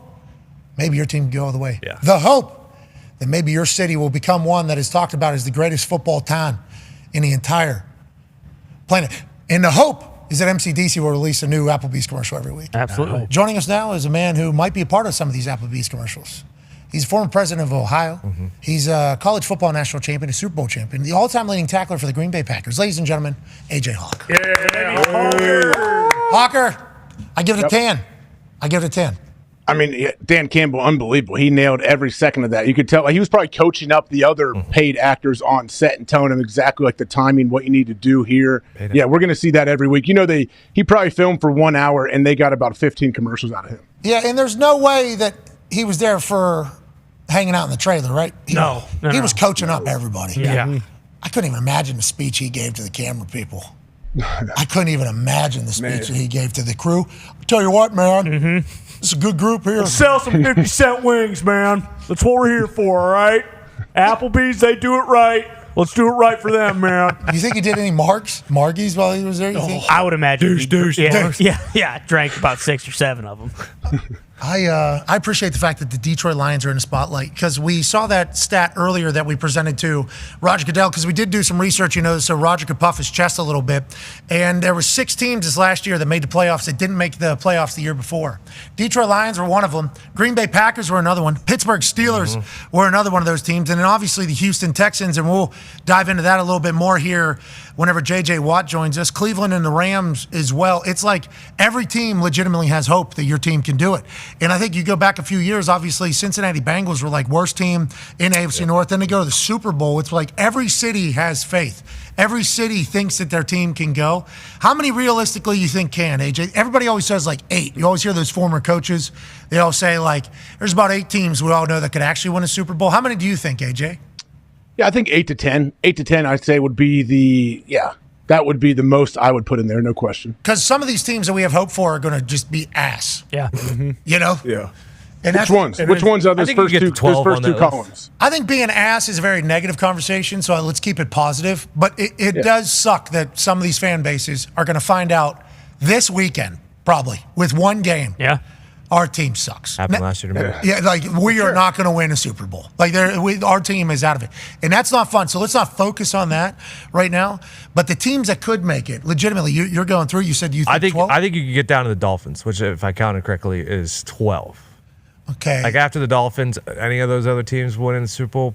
But that's what's so awesome is that like there are teams on the right and the middle right tier that are going to surprise people and be very, very good and are going to make a run at it. Yeah, Colts are plus 6,000. I mean, that feels like okay money. Why do the Patriots have the worst odds? Really? That doesn't seem right. I mean, things aren't too good up there. What do you mean things aren't too good? I thought we were doing it. I mean, our best defensive player last year in the last couple of years, Matthew Judon, got traded. Then our other best defensive player in the last couple of years has blood clots. So he's back. I heard he's back. He's back. He's on PUP. He's back in the building. Though who knows how long he'll be out? David Andrews had it in 2019, and he missed the entire season. But I mean, it's a bridge year. We got a 1-year starting quarterback, and then we got a rookie quarterback. But the expectation isn't what it is. But I do think we're going to surprise a lot of people. Truly, I genuinely do. Jacoby Brissett's been around. Exactly. Jacoby can play ball. They still got a lot of good defensive players. Mayo, obviously, is a new head coach, but he's been around that building. I think the guys are going to play for them. Definitely don't think they should be last. Plus 25,000. Yeah, plus 25,000 is crazy. Good but I see about, with that being said, I see about 6 teams that can realistically. 6? I can see hoisting. Do you agree with the books? Are they all on the left one, or you think L2 has one too as well? It's one in that second row. Who is it? Got to be the Dolphins, obviously, because I'm not gonna put it out there. It's not the Dolphins. Yeah, it's not the Dolphins. Oh, so it's we got to win a playoff game in Miami. Oh, we got to start. Sure, we got to. so it's not the Dolphins. You got to walk before you can run. Saying, yeah, we got to. So it's the Packers. Good teams there. New York Football Jets. The Jets too. Dude. I mean, People are hiring the Falcons too. The Falcons are trending up.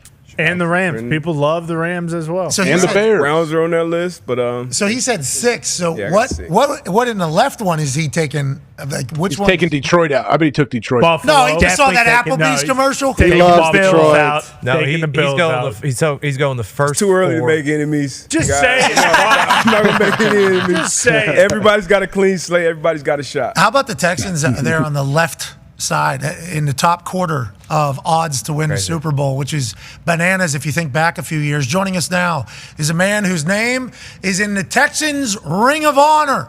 He's back for another season of White Wednesdays. Ladies and gentlemen, number 99, owner of Burnley, J.J. Watt. Hey, guys. Good to see you, buddy. So happy to be here. Happy birthday, Connor. Thank you very much. Thank you for waiting on your gift. How do you feel? Tone, congratulations on the AP gig. Want to give you that. Thank you, JJ. Maybe we could get the right defensive player of the year this year. Well, hold on. That cannot He's getting dropped. He's getting dropped before he ever makes his first vote. JJ, we had the conversation earlier, which I know you've been actually on the record. I think you're the one that brought it into the forefront about best player, most valuable player. Did you hear his answer to that whole thing? He said, no, love to hear it. Well, he danced around it just like you thought he would. And it's going to a quarterback regardless. Well, not JJ's year, he would have definitely won. Oh, of course. This guy. I mean, See, like this, I'd love to get into this conversation because I am so fascinated by the fact that you have a vote and how the whole process works. And this is really interesting stuff to me. What? Oh, you hate it. It sounds like you hate it all, yes? No, I would really love to hear the thought process on how he's going to go about his voting week to week or year to year. I'd love to. Yeah, it'll be loud. And I assume you'll have some questions for how he's handling things as well with your brother. Absolutely. Let's talk about the offseason. Obviously, a lot happened with Burnley. We're winning, right? Yeah. Oh, yeah. We're winning games. We're winning games. Crush it. Yeah, Burnley's going great. Transfer window's finally closed, thankfully. So now we got our squad moving forward, and we're going to have a lot of fun. Okay, football-wise, I saw you were working out with the Pittsburgh Steelers. I saw you working out with the Houston Texans. Let's start with Pittsburgh. How was the trip over there? How's TJ doing? How's family? And are you still in football shape? Because you posted a thirst trap too this offseason. Oh, yeah, big time. With like 2% body fat. What are we doing here? Are we still trying to see if we got it every once in a while? Is that what took place during training camp? Oh, I mean, I like going to watch football, man. I enjoy that. And I think any athlete wants to know that they've still got it, no matter who you are, no matter what level you're at. You know, you hit the gym and you put certain weight on the bar, or you go run in the backyard and you just want to. Anybody who says that they aren't like testing out just to see how they feel, I mean, you got to be lying to yourself. But I really, really enjoyed stopping by the training camps because I've never been to a Mike Tomlin practice or meeting, and I got to sit in on them all, and I got to see how he operates and see how he goes. And obviously, I've heard all the stories over the years of everybody talking about him. And for me, it was really cool to sit in that meeting and see he is who he is. I mean, every single day. I was there on a random, I think it was a Tuesday, and his meeting was exactly how you would expect the Mike Tomlin meeting to go. You left informed, educated, motivated, ready to roll. And then you go out on the practice field, and I got to watch them practice. And, you know, for me, it's like, it's this big thing. Everybody obviously knows us as NFL players, but for me to watch TJ in his environment as the captain of the Pittsburgh Steelers, and just to watch him as this historic, iconic franchise go out there and be this incredible player, this leader, as an older brother, it was a really, really cool and special thing for me to see that. That would be dope. I didn't even think about that. And how people react to your brother around there is probably something that's pretty cool to see. Like, not just obviously teammates and media, but like cafeteria people in training room, how they talk to your brother and react to your brother. I didn't even think about that. That had to be a sweet trip. That had to be a very sweet trip over there in Pittsburgh. Yeah, I've never been able to do that. And so it's just like, I think that when you strip it all down, it really is just a brother mentality. And for me, just watching him flourish and grow as a person, as a player, as a human, has been the coolest thing for me. And obviously I speak extremely highly of his play on the field and everything, but I couldn't be more proud. It's a really cool thing for me. Hey, that baby, TJ. You done good, TJ. You done good, TJ. Did you try to break any Casey Hampton squat records over there in the gym? Oh, those are tough. Those are tough to bring down, man. Those are tough to bring down. But I did have a good time in that weight room. I always loved being in an NFL weight room because it's just, you guys know, I mean, well, maybe AJ a little more than you, Pat, but you guys know, like, they have every single thing you could possibly want. It is literally a kid in a candy store.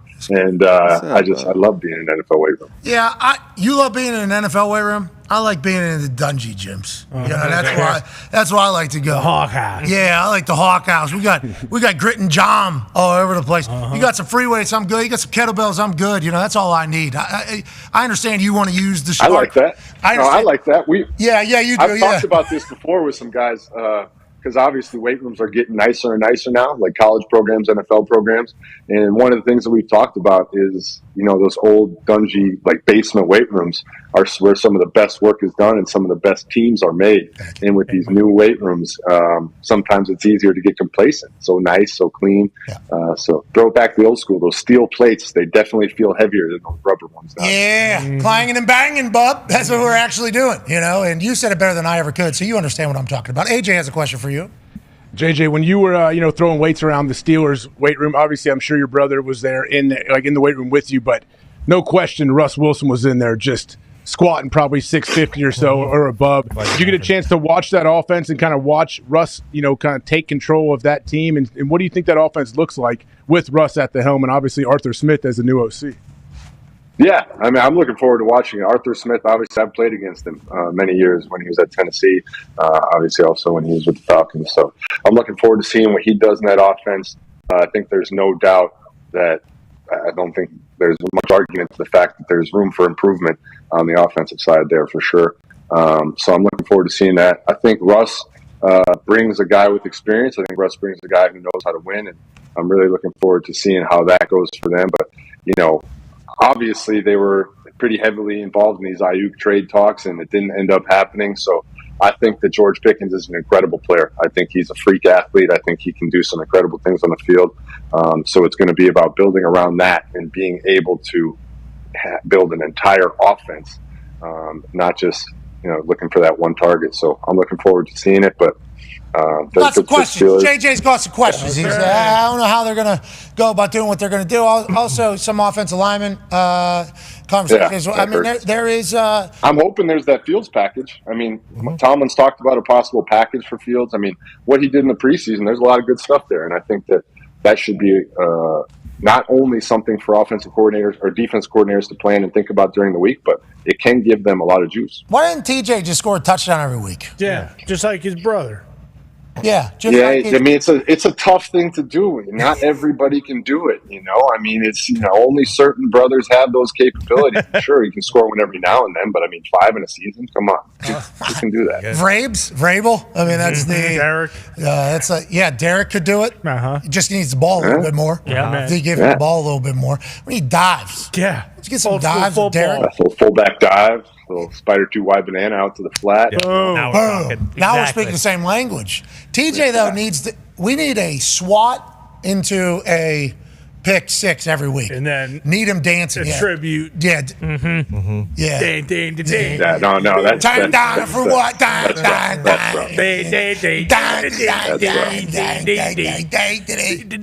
With blood on his face. You and Russell Wilson talking, I couldn't even fucking fathom the energy. Oh man. Could you imagine the explosion? It happened in the cafeteria. It happened What? in the cafeteria over there in Pittsburgh. It was good. It was good. Building It's a still good place, standing. man. It's wild. It blows my mind that they share a facility with Pitt, the university. Yeah. That still is shocking to me. Yeah, I mean, unbelievable recruiting tool. Yeah, absolutely. That's why the Kenny Pickett thing was supposed to be the one, right? Because they saw him there for a long time. He knew that didn't have to change. They're booing him now. They're booing him in Pittsburgh. Not like him. That is what Pittsburgh is, though. I know Russell Wilson knows that. Speaking of Pittsburgh, let's go to one half of the hammer. Dahn. Cowboys AP Tone with a question. Yeah, JJ, I know you have questions about me and how I'm going to vote, but don't worry. I've already signed on some of the best consultants in the DB room, the special teams room, the linebacker room, the AQ and the O-line room. Well, you can't say actual names. Yeah. Wait, you're not voting. You got to do it on your own. I said consultants. Wait a second. Is this a conglomerate? Well, kind of. Yeah, kind of. JJ, if you'd like to consult with the D-line, just hit me on the side. Appreciate that. Week 1, O-line versus D-line. What? Nobody has a shot against TJ. I mean, that sounds like well-rounded. It's a smart man right It's there. biased journalism. No, this is collecting That's what it smells I don't know if these are the standards we're looking for. That's what I'm talking about. This is journalistic. This is why it's all screwed up already. No, I'll consult This has been happening That's how for we 50 got years. into this mess, I'm going to damn consult it. you two on pizzazz and that type of Gerard thing. Mayo's got the pizzazz. Okay, don't you feed into this. We need less of this. JJ, Week 1, is there an advantage O-line, D-line, either side coming into Week 1? Is that a thing? I mean, I think historically, especially when you start training camp, defenses are generally ahead of offenses. I think offense does need a little bit more of that gel time to get the chemistry to work together. But by the time now, training camp seems so long to me now. I feel like it's like 5 or 6 weeks long before playing this first game. But I generally believe that defense has a slight advantage early on because it's more of just the see ball, get ball mentality, whereas offense, it's very gelling and coming together and passing off games on the offensive line and things of that nature. So I would say that. But another thing that I will say that I've always noticed throughout my career, Week 1, everybody's healthy for the most part. So nobody's banged up, nobody's fatigued, nobody's had a long season. So you feel like you're getting everybody's best shot right out of the gate. Whereas later in the season, some guys are worn down, some guys are tired. You might be getting a backup or a third stringer. So I do think Week 1 is generally one of those tough ones where everybody's healthy and you're going to have a great battle. I don't think I ever thought of it that way. I think that is a good point. Maybe the fastest guys are going to be all year is this weekend. Yeah. Like this. Fresh. Because all you need is one little strain playing. Okay, now you're at 98%. And that's going to be the best that you're ever going to be. And then you take a couple shots, a little bruise to a thigh maybe, or a bruise to anything. Okay, now you're down to 87%. I didn't even think about this weekend is the fastest Okay, boys. Yeah. Hey. And they've got that adrenaline, like they're humming off the line. You know how it is. I mean, you go out in warm-ups in week 1, you're gassed within 10 minutes of warm-ups because you're so excited. The fans are there. Like, there is nothing better than that. But you go back to the locker room, you're like, holy shit, man, I got to calm down here. Otherwise, I'm not going to make it to the second quarter. I got to breathe throughout this entire thing. Okay, so we're going to have great football this weekend. And you said the offense, might take a little bit more time to gel as the conversation around training camp, defense, see-ball, get ball. There's some big names with new teams. Go ahead, D-Bud. Yeah, speaking about gelling and chemistry, which one of these guys, these defensive linemen, pass rushers on new teams are you looking forward to the most? I know I might miss a couple, but I know Christian Wilkins heading out to Vegas with Max. Brian Burns in New York now. Bryce Huff in Philly. Some other Hunter down there in Houston. Which one of these guys are you looking most forward to in a new place? Yeah, I like those guys teaming up. I like Wilkins with Max Crosby. I love seeing how that's going to work out down there because anytime you put two big guys like that together, same with Neil Hunter and Will Anderson down in Houston, you're going to take pressure off each other. Teams have to start to decide, where am I going to slide my protection? Who am I going to double team? We can't chip everybody. So I love to see those. And I mean, obviously, I'm a Houston guy, so I'm very much looking forward to seeing Danielle Hunter, Will Anderson, and when we get Nico Autry back. I think, unfortunately, obviously, he's out for the first 6 weeks, but I think he's a very underrated signing. So that's going to be huge when he gets back on that D-line. But I'm a massive Danielle Hunter fan. I think he's extremely underrated in this league. All he does every single season is perform both TFLs and sacks. So I think hopefully he gets some more shine this year and even less double teams now. So should be fun. Yeah, Houston, what is it, the 5th largest city in America? 4th? What is it? 4th. Wow. So big. Yeah. Such a big city. Such a good football fan base, too. And hey, great fan base. We've all seen the photos. Okay, what was happening in that stadium? Yeah, early on. We saw it. We all saw the photo. We didn't like that we saw it. Hated it. Didn't like that we saw it. Yeah, I mean, we got Cherry Picker over here. We got King Cherry Picker over here. What's he talking about? I don't know. Anyways, talking about something. I don't cherry. It's like people cherry picking photos of somebody puking in Ireland. I mean, sure, you can take one photo and make it a story, but I mean, didn't happen. Journalistic standards, pal. Okay, we need full context of everything. Didn't happen, by the way, which is maybe a bit. I mean, could that have been more fun of a trip? That trip looked absolutely incredible. 39 hours, dude. 39 hours over there. Just as soon as you hear this, I've heard in Ireland, I don't know if they knew. I don't know how realistic it is, but I knew that for us it worked. Hup, hup, hup, hup, hup, hup. As soon as you hear that, the whole place is about to have a great time. I mean, for at least 90 seconds to 2 minutes. And it was awesome, man. What was I know obviously you guys were only there for a short period of time. The plane ride over. I mean, we obviously saw the Guinness flowing on the plane ride over and then continued to flow. But how many Guinness went down on the plane ride? I think so this is going to surprise everybody. I mean, jeez. Is that Koa? I mean, what the hell? Barking? Aliens? The dogs are. Oh, my Lord. That just turned on my television. You're now on my TV. Oh, it's an honor. So are you. Congrats, JJ, on TV. Oh. Guys on the big TV. Tell your dogs they're on as well. What type of dogs do you have over there? Is that Doberman? Yeah, we're going to pretend they're German Shepherds. Rottweilers? Oh, are they the Belgium or German Shepherd? What are no, I got a golden retriever and a golden doodle. Hey, Tex, you want to keep it down? Want TV in here? Thank you. Sound like a goddamn bumpus house. They do, don't they? Yeah, you got Zion. Yeah, sit. Dogs. Heel. A good dog. Oh, yeah. Whoa. Heel cinnamon. Hey, you're not the alpha in that house. That's what I just learned. Uh-huh. They are. Every day. Same guy comes every single day. Delivers the mail every single day. Sees him every single day. Yet every day he barks at him. Nothing ever happens. Never attacked our house one time. We've never been having issues. Yet every day we bark at learn. You're not the only one, Jeff. Saying hello. Just saying hello. Yeah, my dog did that too. Yeah. I have a very dumb corgi who similar situation. Fat as well. Well, just to throw it out there. Hey, just because you slimmed down a little bit doesn't mean we should. No, right? JJ, you don't understand this. I'm concerned about the corgi. I'm trying to shame it into losing weight. Dog is down 4 pounds in the last 3 months. Nice. Is it going to be making trips? Are we bringing it out with 3 months? The 4 pounds. Plan? Chuck would never be taken out. I mean, he's dumb dog. He's a dumb dog. This particular corgi is a dumb. Chuck, apparently, so is mine. Tex, I'm gonna What's the name of Finley? the dog? Tex? Good Tex. Tex is the boy. Finley's the girl, and Tex is the. He's on the verge of being tossed out into the backyard. Is Tex the retriever or the other one? 106 degrees outside. Hey, Tex is the doodle, which Tex I was told was a smart breed of dog. Tex is just saying hello to a friend. Sees him every single day. That's right. Same exact time. Every day. Loves him.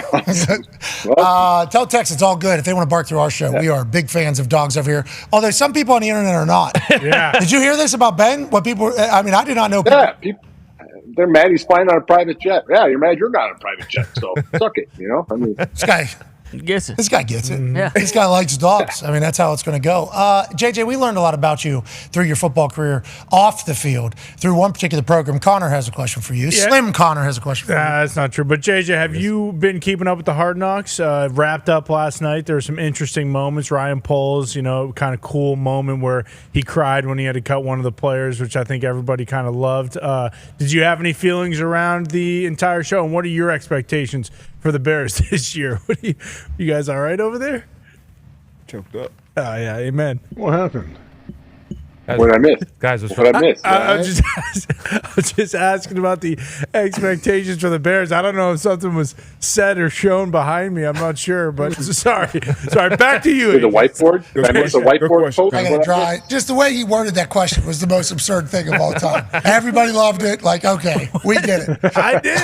Okay, everyone I saw. Yeah, that was the most absurd thing. But it was a cool moment. So, I didn't want to. That's why I turned my back and then. Human. Yeah, just you. Amen. The way he laid that out was unfair. I think that was an unfair. There was a lot of exposure, though. We saw a scene that I don't think I've ever thought I would see. Ryan Poles was actually crying while cutting somebody. He was like one of the most empathetic cuttings I've ever seen. It was a wild scene. It was a very wild scene on Hard Knocks that I couldn't have expected, but it did showcase the human side. And you on Hard Knocks, same thing. You were on Hard Knocks. We learned a lot about you. Overall fan of program, follow program. What can we take from program, you think? And how should we view it going into the season? I think that the more they show, the better it is. I think as a player and somebody who's been on the show, you want them to show less because, there's some seriously vulnerable moments. There's some serious, obviously, discussions and things that go on behind the scenes that are very personal and that you don't always want to discuss. But I think that moments like that are those are what make the show the best. When you see things that you would never get to see. And then this offseason, they had the Giants one where they were showing some of the discussions behind trade talks, behind Saquon's thing. Some of that stuff, you're kind of like, wow, I'm surprised we got to look at this. Yep. Because how would that get out of the building? But as a viewer, you love it because you're like, wow, this is really cool stuff. And I think I think we all know, if you could actually truly show a behind the scenes of absolutely everything that goes on in an organization, it would be unbelievable. But I think they seem to be getting more and more. What are you talking about? Which is a lot of fun. What do you mean, actually? I watch Hard Knocks. I'm right back in. Arizona was always. Who knows? But you know what I did like? That Tennessee video where they put out, they called in guys like they were going to get cut. And then they told them they made the team. Big fan of that. I don't know if I've fully seen that one done before, which was really cool. That's a whole new era down there. Everybody. Nobody's really talking about them. The Tennessee Titans aren't really getting chatted about much as a team that could go. Obviously, Will is being talked about as being a starter in the NFL and everything that comes alongside of that on the field and off the field. But nobody's really thinking about the Titans going on a run because there's a team in Houston. Ty has a question for you. Yeah, JJ, obviously everyone always talks about, hey, the quarterback's making that jump from the first to the second year. It's tough to imagine CJ Stroud getting much better than he was last year, but we saw him doing all the podcast, did a lot of media in the offseason and was kind of talking his shit a little more, and rightfully so. You have that kind of year, you can kind of do that. But what do you think realistic expectations are for the Texans this year? Are they looking to kind of just take the next step, or do you think fans are expecting hey, this team needs to go win a Super Bowl this year? They're supposed to be that good. I think to make winning a Super Bowl the absolute expectation on a second-year coach and a second-year quarterback is tough, but I don't think it's unrealistic to think of it as a possibility. And I don't think that setting the expectation of a very deep playoff run is out of the question by any means. Now, because just think about it. You have to think about the team that they had last year and what they were able to accomplish and do, and what have they done since? They've added Stephon Diggs. They've added Joe Mixon. They've added Danielle Hunter, Autry, Aziz. They've added some of these guys to an already stacked team. They were able to keep their offensive coordinator, Bobby Slowick, during all the head coach carousel this offseason, which is a huge win to be able to have CJ under the same offensive coordinator, adding more weapons. I mean, one of the questions you have and that you want to see how it's going to play out is there's only one ball. You got to spread it amongst these incredible playmakers on the offensive side of the ball, and it's going to give defensive coordinators nightmares. But I think that CJ and D'Amico, the demeanor that they have, the way that they attack each day, and the way that they lead that team, nobody's set up better to handle this type of hype and expectation than those guys. So I'm very, very bullish. It's going to be a lot of fun, man. I mean, even just watching these clips, man, like Nico Collins, one of the best wide receivers in the league, and he's slept on. He's slept on. Nobody knew he existed at the beginning of last year, obviously. Yeah. And then he comes onto the scene and just dominates. And now you add Stephon Diggs and another weapon to take maybe a little safety coverage the other way. And CJ didn't throw a pick for, 11 weeks or something like that? Something like that. 12 weeks? Tank Dell back, healthy. Yep. And their run game has been great. Yeah. Dalton Schultz is a salty dog. Who's offense coordinator? Slowick? Yeah. Oh, yep. Back. Should have got a head coaching job. What the hell? Mm-hmm. What's that all about? I mean, I think he knows what they're building down there, man. And I think you look at opportunities. I mean, this is a really special time in Houston football. And expectations are high, but that also is an unbelievable football town. So these people are going to be jacked up, ready to go. And you talk about CJ this offseason, but it's very easy to talk about everything you see in the public and not talk about the work and the things that are done in private. And you talk to his teammates, you watch him around the building, you talk to the people around the building. Everybody speaks so incredibly highly of the way he carries himself, the way he handles himself, and I think that speaks volumes. Yeah, he's awesome. And that also is how you keep a room full of playmakers happy and all pulling in the same direction, is when you have the main leader, the head honcho, doing things the right way. Every time he's come on our show, it's just like everything he does is right. In every situation, the way he handles himself, you're like, that's how I would want. Like Bert Kreischer comes in drunk, Radio Row. He starts talking shit to him. Like that's exactly what I would like my quarterback to. Just on the spot, what is this? He called him a muscle hamster. What is this? Just starts talking shit immediately. And it was like, obviously Bert was having a great time, so with Tom, and they were pitching their thing. But like every situation he's in that we've seen, he just does the thing that I would want. How about your Colts? What do we got? Week 1. I mean, how are we looking? What are we thinking? Texans, Colts. Could be great. Could be great. This could be the year. This could be the year. 13-4 maybe. Yep. Yeah. 15-2. Yeah, could be. We don't know. Preseason, we didn't really get to know much. We watched a lot, but not a lot of good happened. But I'm not, resting any yawnies on what happened in preseason. No. Don't worry about that. But, tough test week 1 there. Houston Texans at home, 1 o'clock game. I mean, hello. Welcome to the NFL season. Would have been nice to get you guys maybe week 4 or 5. Mm-hmm. Yeah, that would have been cool to do that. As fresh as you guys are going to be. As fast as we're going to be. Yeah. You're right. We are fresh. And we are fast. Anthony Richardson's going to be fast. And healthy. He's going to be fast. JT's playing. Yeah. All the way in. Michael Pittman Jr.'s got some new money. That Bland O-line is as healthy as they'll be. Bland. What do you mean by that? You recall the video from the offseason? What do you mean? What do you mean by bland? Well, there's a lot of conversations from Colts fans like, the Colts are definitely back because their O-line. What?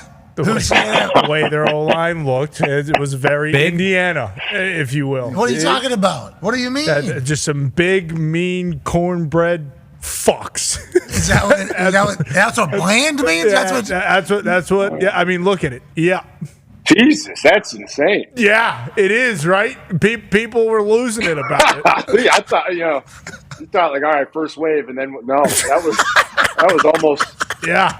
I don't know. Good Lord. 75. They move bodies out there. Hey, don't you worry about it. They're moving bodies. 75 doesn't look very bland. I'll tell you, they're a veteran crew, too. It is a veteran crew that has, a lot of snaps. And it is... a lot of snaps. Yeah, Diva, you saw what I was...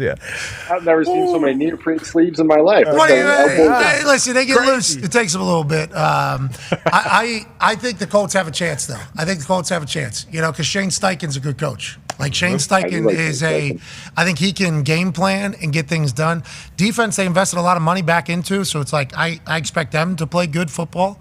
it's like the Colts have a chance. I think. Yeah. You know, what's the vibe around Indy? What's Lucas Oil going to feel like? Is we got a hype vibe? Do we have like a tepid vibe? Football season's always good here. It's a lot. In Indianapolis. Your face is saying otherwise. Your face crinkled up right there. It's not selling it like he usually does. You're right, Jage. Well, we didn't go to any of the preseason games, so like I cannot say that I know exactly, but you show a little hope this weekend. Always be ready. Yeah, it'll be and I'm not saying we're still be sold out and filled up. There's commercials for tickets though. Yeah, will it though?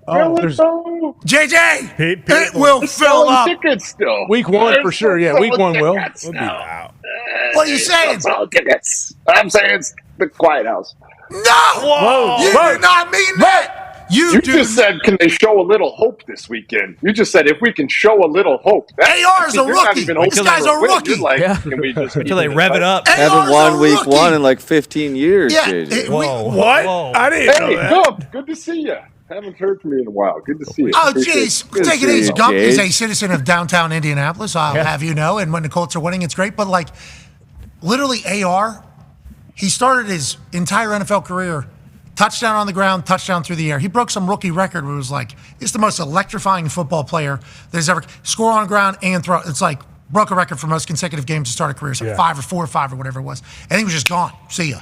It's like, never see him again. So it's like, we have no idea what's going to happen. There's a chance. Hey, we still almost made the playoffs. Bingo, Gardner Minshew, who's a dog. That's Shane. He sent Gardner to the Pro Bowl right now. He's starting somewhere else. Look, it's excitement. It's a new year. We got AR. He's healthy. We got JT. Can he be the JT of old? I'm a little concerned about the defensive secondary. Just a little concerned there, but I love our defensive front. Love the guys we got up there. Love our backers.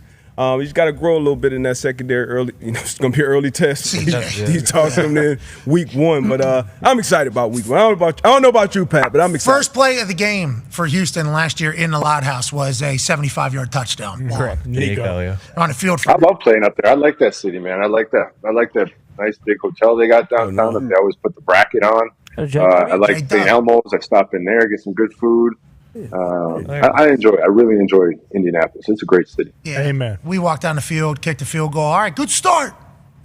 CJ takes one snap. Touchdown. It was live, though. It was live. When he was on the field, it was live. It was live. So what I'm saying is, I have no idea what this season looks like because it is very much like if AR can continue to be the AR that he is, there's real fucking shot. But then is there like growing pains that's going to take place because he didn't play for it? Like it's so much because he's not going to be considered a rookie quarterback, but he should be. Yeah. Like that is how it should be viewed. So I don't know if we fully know up here, but down there, you guys, Super Bowl bust. That's right. Super Bowl bust down in Houston. That's what they're saying. Ain't that right? That's it. Super Bowl or bust down there in Houston, and I think that's how the whole city's viewing it. That's why that place is going to be filled up down there. Definitely. The Stride House is going to be packed out. Every game. AJ has a question for you, JJ. JJ, there's a lot of guys, not a lot, but there's a handful of guys that are, recently signed with their team that are going to be playing week 1 most likely. I know you've said you needed practice. You enjoyed getting all those reps. We had Jared Allen on last week, I believe, and it sounded like he thinks training camp is a thing of the past. He did not. He said he didn't need training camp. He didn't want training camp. He would come out there flying. How do you think some of these guys are going to do, I guess, that really haven't been on the practice field much? Yeah, I think it depends on the guy. I mean, you look at a guy like Trent Williams, he's going to be just fine. He's been doing it for many, many years. He doesn't need the meetings. He doesn't need the practice. He's just a veteran, a pro's pro. He knows what he needs to do for his body to get ready, and he's good to go. You look at Ayuk, and you obviously assume that same way. He's been working hard on the side, doing what he needs to do. The only thing there is getting the timing down. I'm sure they've had it the last couple of years, so just getting back into that rhythm, may take a practice or two, but I'm sure it'll be good. From a defensive standpoint, for me personally, pass rushing, I feel like I could step into with zero practice. I feel like I could go out there and I could rush the passer literally, today if you had to. Run game is where I feel like you do need reps, in my personal opinion. The hand placement, the footwork, the eyes, just making sure you see your keys and everything. That's where I feel like it takes the most amount of reps to get back into the groove. Is the run game, because I think that's hard. Okay, and also taking the, probably wake up like the body. The neck. There's literal just physical things where you have to recondition the body to get hit again to those little things, because you're going to wake up the next day sore as shit. and then you're going to have to do it all over again, and you just have to rebuild those calluses. You don't have those calluses from the whole offseason, so it's a matter of rebuilding all those muscles and those groups and being able to handle the repeated pounding. That's why I like us going full pads. The repeated poundings, yeah, of course. That's why I like going full pads. You know, I wanted to get hit early. You had to get those practices. Yeah. Speaking what a life, man! What a life! Watch it. That's great. It's a great life. I mean, that's what we all would love. I mean, it's fantastic. I would, you know what I would rather be? You wonder who the hell would quit that. I mean, why would anybody ever quit that? Retire. Like, it's the greatest. Retire. Yeah, you just put it to bed. Just put it to bed. It's a retire situation. If you're referring to me, it sounds like. But yes, incredibly lucky that was my profession. But it would have been cool to be 20% luck. 30% skill, 15% concentrated power, will, 10% pleasure, 45% pain, 100% reason to remember the name. I'm gonna use that in my workout today. Yeah, I'm gonna blast that to Jim. That would have been cool, though. That would have been really cool to do that as well. So we're talking different. It was life. enjoyable, man. There's nothing better. There's nothing better. Yeah, I bet that's why you're still, and I still, every guy. Anybody that tells you that they don't want to check themselves against professional athletes in their prime every day of their life, they're lying to you. It's like I'm telling you, I don't. It sounds like you do, absolutely, which I hope you get a chance to prove. And we talk about practicing and getting dropped in there. And earlier you said offense takes a little bit more time to gel and everything like that. We have some big news out of Cincinnati. Breaking news: Jamar Chase is walking out to practice in a uniform. Okay. Okay. It is Wednesday of game week on Sunday. He has a jersey on there and pants. I don't see pads on anybody, so I think that's good news. It appears as if he's going to go today. Now, is Jamar Chase all the way back because he just said, fuck it, a deal's not going to get done? Is he coming back because they're maybe close to a deal? Are they coming back because the season's getting close? What is it that is happening with Jamar Chase? We have no idea, but we do know electricity is about to take place on that practice field right down the road from a highway. That's right. And down the road from a stadium that was selling TVs. Yeah. Where are they going? This is how they get to practice. Go through the park. You gotta hold up traffic. What are you saying, JJ? Hold up. Team of the people. Team of the people. 4 or 5 lane Cement road truck. there. The cement truck is coming down the road. Yeah. Jamar Chase, all right, you're going to walk past the cement truck. Okay, it's going to be coming at you. Cop will stop it. Don't worry about it. They're going to walk another block, and then the practice will be there. They just got an indoor facility, though. Let's applaud what's going on. Do you think we got the Jamar Chase? Do you remember when you were a kid? Like for me, I grew up in Wisconsin, Green Bay Packers. Like, I would love to go. Like, they had training camp where they did the bikes and everything, but even that slam packed. AJ, you know this better than anybody. Slam packed. You can't see your favorite players. I mean, you want to go and see Brett Favre, like, impossible. I didn't know that all you had to do was go down to the local street and stand there, and you could see literally every single one of your favorite players walk right past you. I mean, how are there not kids just lined up right there? Yeah, we learned of this. I forget if it was last year or a couple years ago. School now. They got school. Yeah, obviously Ohio kids go in school. I would take my kid out of school to go stand and see Joe Burrow and Jamar Chase. Like, that's such a cool experience for kids. Like, there's a little high five right there from a kid. Come on. And this is every day. Yeah. This is every day.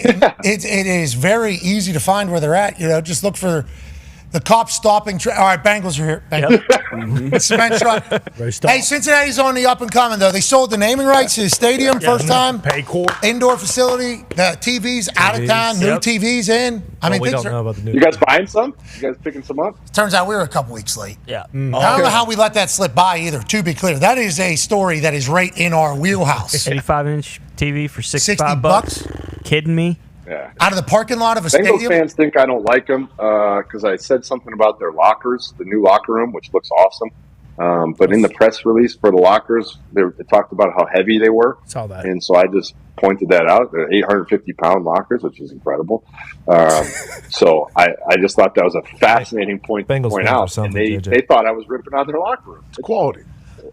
Well, how much is what is a quality standard? mahogany. What is a standard quality mahogany like in the back? The normal of locker way. What is a standard locker way? What is it depends. If it's mahogany, I never lifted mine up. Yeah, Redwood? what's ours? Right. I wonder what our lockers would. How many pounds they say? 850. Yeah, I think it was. And I could be mistaken, but I think it was 850 pounds. That had to be mahogany, huh? Solid. I mean, it's got to be a nice oak. Might be Yeah, White oak. Yeah. real dense. Joe real Burrow, dense. little mini Might be fridge in concrete. there.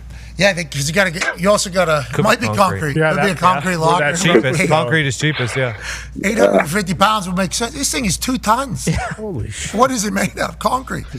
Size each locker stands at 10 feet 4 inches tall and weighs 800 pounds. It is a best built locker. All metal finishes are powder coated or laser cut stainless steel shelves, or through bolt construction for extra strength. Okay, so we don't have any of the wood yet. Let me see. Maybe they didn't use wood. Wonder if best built locker's got a wood. Steel. Yeah, let's get to the bottom. It's 800-pound locker. I mean, what do we?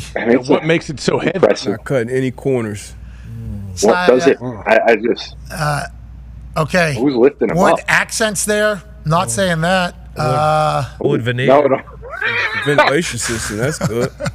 9 fans throughout the locker. You have 9 fans throughout the locker. Paul Brown signed each locker. That's cool. Patented ventilation system. That's a big deal. Okay, that's good. That's gonna Bluetooth smart locks. What? I do appreciate the pattern. I like the quick dry compartment. I never had one of those. No.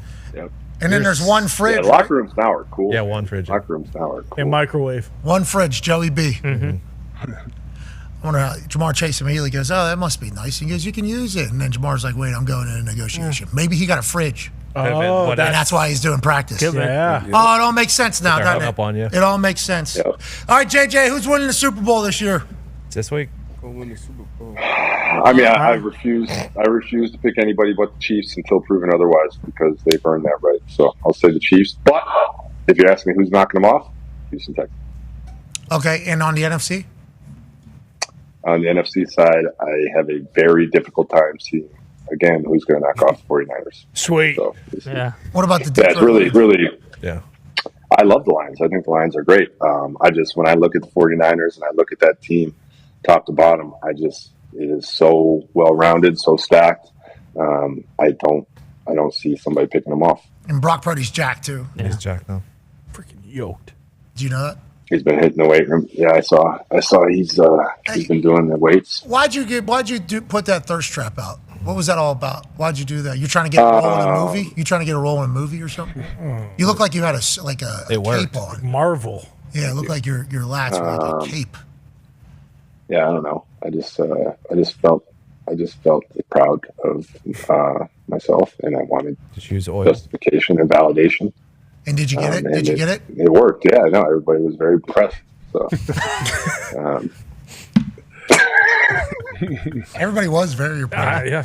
No, that wasn't the one. That's not even it. That wasn't the one. But that one was just me showing off a really cool place that I was. I was proud of where I was. I never in my entire human existence thought I would be on a yacht in the south of France. Wow. That was Dana White. Close to Lake Erie. Cool. South of France. Really close to Lake Erie. Very similar. The views. Is that Nice? You were in Nice, France? Is that where you were? Yes, that was one of the stops. Oui. Wow. Okay, Bonjour. nice. Ça va? Hey, you've earned it, pal. You've earned it, pal. Any croissants? I don't know if we're going to pull the thirst trap photo or not, but He's looking. it was so many. JJ. It was hard to find. Yeah. I'm scrolling. No, show it. Yeah, you plaster it up there. I'm scrolling on my phone, and then all of a sudden, I'm like, what the fuck? And I go back, and it's you. And it's just like, I didn't know that was happening. Wow. Do you eat? Like, are you trying to get to no body fat? What is the goal? I mean, I would love to. Yeah, I mean, I'm retired, so like, I just want to look good, feel good.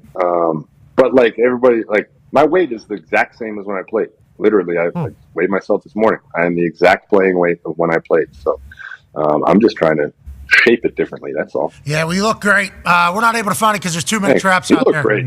Slimmed it down. You look trim. You look great. Haircut's strong. I heard the haircut conversation earlier. Thanks, JJ. Love when I stop up in the dome. I'd love to get a snip from the man. Okay, so whenever you come through the Thunderdome, we will have JC certainly give a patented snip. Yeah.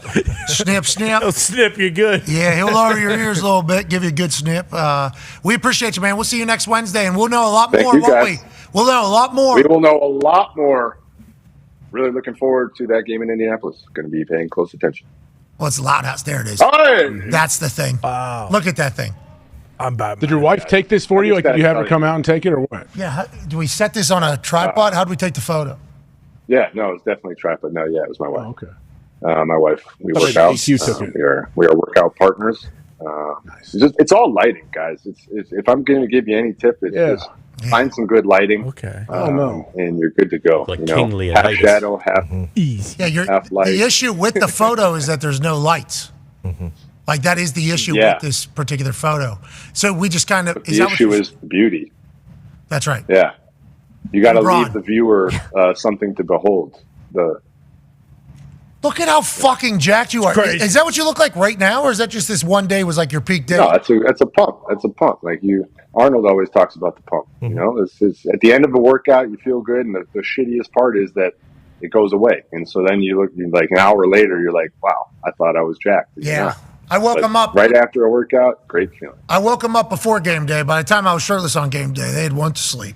You know, and I'm gonna have to time it a little bit better. JJ, you're the man. We'll see you next Wednesday, brother. Ladies and gentlemen, JJ Watt. Thank you guys. So jocked. Absurd. Yeah, it's pretty jocked.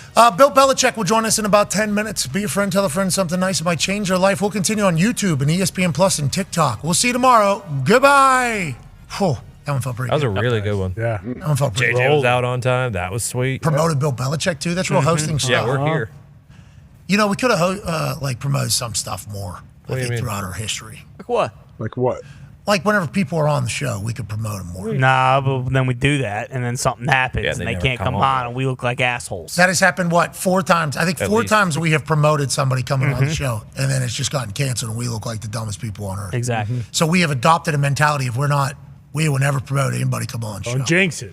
But now that, our lineup's pretty solid. Yeah. It's not bad. Pretty good. Pretty solid for this upcoming fall. And the dude that's going to join us in about 10 minutes, he's going to be joining us every single Monday. Have you seen his schedule this fall? My God. What the fuck's he doing? Glad we every get day? him Monday. What is he exactly? That's what I'm saying. He's enjoying retirement. Yeah. It is. He's got a lot going on. He's now the strategic advisor for the 33rd team. 33rd team. Is he giving speeches in the morning? Is it a... Yeah, like a newsletter every day. Because the 33rd team is what? All ex-NFL guys, right? Pretty much. You know, coaches, players, execs, So- refs, I think. So they got that. He's got this. Is he he's doing a got Zoom Peyton. call with them every morning, like a team meeting? Hey, here's the deal. I'm going to advise you on the strategy of today. Shoot, might be. Probably. I mean, what a weapon. Football is about to get so much better, the coverage of it, because his brain. Not just because of what he's going to do, but because everybody that's in this particular field of talking football is going to listen to everything he says. And then they're going to adopt some of that into their own thoughts, because why would you not? If you're learning from Bill Belichick. You know, everybody that got a chance to experience it in New England talks about how brilliant he is about football and the way he views things and his leadership. Now it's like, it's going to be on display everywhere. And it's like, everybody that talks football is going to be affected by it. Yep. Everybody. And it's, I think we're lucky for it. He's fucking doing everything, though. Yeah. He's going to be busy.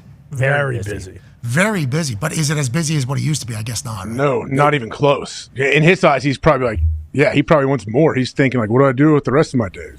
So that's probably what it is, right? Whenever he thought about his schedule, he's like, I got to fill up this time to this time, this time to this time. The adjustment for his life schedule. That's like those musicians that have toured for like 50 years. And then whenever they're done, they go home and it's like, well, what am I? Yeah. What is Bill Belichick's been locked in an NFL building for 50 years. Like that's actually half a century. He's been locked in an NFL building. Now it's his first time getting to spread his wings a little bit. He's like, blah, blah, blah, blah, blah. Let's stack this fucking thing. I need to get back in. He really is going to be locked in. He's going to have to pay attention to everything too, because he's talking about it everywhere. He's not going to look like a dumbass ever. That's not really his thing. I couldn't fathom the amount of hours this guy's about to put. Man, I'm excited for it though, because a lot of things that people are gonna be saying, it'll be Bill saying the exact opposite. The exact opposite. But I just can't wait to, for everybody to get inside that mind of his when it comes to ball. He's already kind of done that whenever we were all overreacting to how people were playing in preseason. And there was conversations taking place about like the Chicago Bears might be all the way back because they got a quarterback to play. And then he comes on. I put no stock in preseason football. None. It's like, well, what's it for? Well, can they execute what we taught them? That is all this is. Can they break the huddle? Can they look like a professional football team? What about the games though? Nothing. They are pointless. You know exactly what the other team's doing. We're not showing shit to anybody about anything. And it's like literally the entire conversation the day before, because of Hard Knocks and Sports Media was like, Caleb Williams. Yeah. Yep. Caleb Williams, because we're going to preseason. And then Bill gets on. Not shit. Can't see shit. I'm like, all right. That is awesome. I'm like, I was overreacting alongside everybody else. I'm pumped to hear every single week what we overreact to. Yeah. And like what he's saying, how AP tone. is affected by all of it. I can't wait to check it out. He's another good consultant. All right, let's get to a break, okay? On the other side, Bill Belichick will be joining us, and we'll be wrapping up this NFL Eve. It's a big one. One more sleep. Wow. Yes. Almost. We did it. Everyone, Packers are leaving today, I believe, for Brazil. They're already in the air. They've been in the air for a couple hours now. Safe travels down there at Green Bay. Darius Slade did come out and say, "Hey, you're a beautiful country." I apologize. Yeah. I was just relaying messages. Probably standard operating procedure for international games. If I had to guess, a lot of players have come out and said, "We were told the same exact thing for this. It'll go off great." Yeah. It'll be a massive, smashing success, and the game will continue to grow globally. Which, if you listen to any of our conversation with Roger Goodell earlier, seems like it is a massive initiative for the greatest league on earth. We're lucky to talk about it. We'll talk to the GOAT of both head coaches and general managers in the history of the NFL. On the other side of this break, be a friend, tell a friend something nice. It might change their life. Take 5.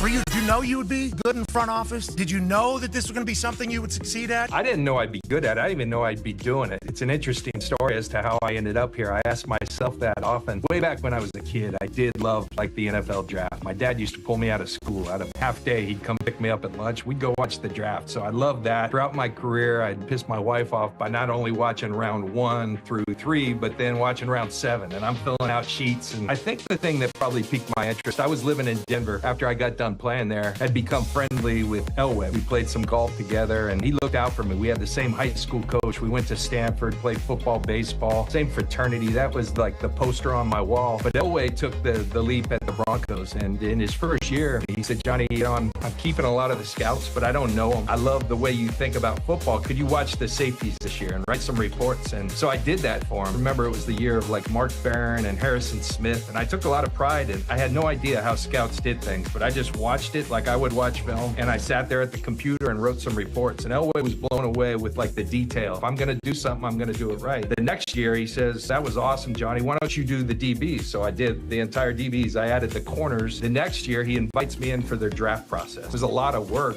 It was a lot of time. I went to Indy. I went to the Combine with the Broncos that year. So that started piquing my interest. Long after that, there was a guy who ended up bidding for the Carolina Panthers, and he didn't get the team. Tepper got it. But there was another gentleman by the name of Ben Navarro, and I worked with his brother at Fox, and he one time asked if he could meet with me, and out of the blue asked me if I would run his team if he got the Panthers. And I said, "Really? Are you serious?" And he asked me to kind of put together a vision statement for how I would run a team, and so I spent a couple weeks doing that. I met with him, and from that point forward, I kind of just said, if the right scenario ever came about, this might be something I want to do. I was missing competition. I was missing scoreboard. I was missing the wins, the losses, all of that. Out of nowhere, something was keeping me up at night one year. I didn't even know what it was, and my wife said, "Something's on your mind. I know you when you're acting like this. You can't sleep." And I had done a bunch of Falcon games that year, and Kyle Shanahan was the offensive coordinator. It's the year they went to the Super Bowl against the Patriots, and I heard something like Kyle Shanahan's going to get this Niners job, and that's the one he wants. But somebody said he's struggling to find a GM he wants to work with, and so something was on my mind. I had done a bunch of Kyle's games that year, and I gave him a cold call, and I just said, "Hey, dude, I want to thank you for all the time you've given me all year in these production meetings. I heard something that you're struggling to find a GM."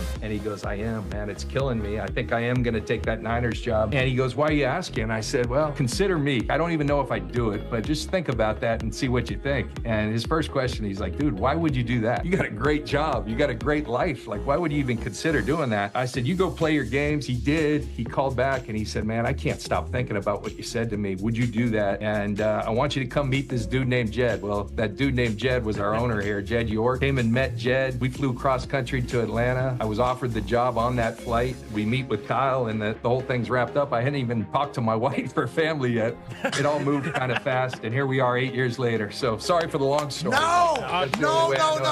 I'm hoping we get 3 or 4 more of those. That was phenomenal. Hey, thank you for blessing us with that information. And also, shout out to you being somebody taking initiative and being like, "You know what? Yeah, this is something I want," and diving right in and being prepared and knowing that you're prepared.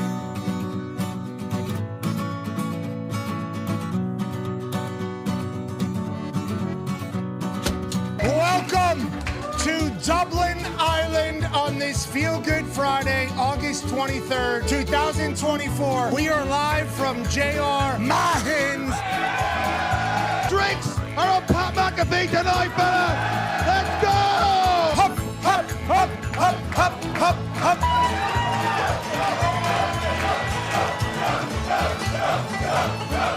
The fact that anybody knows we exist in Ireland, we are so incredibly thankful. So to all of you, we say, Gotcha!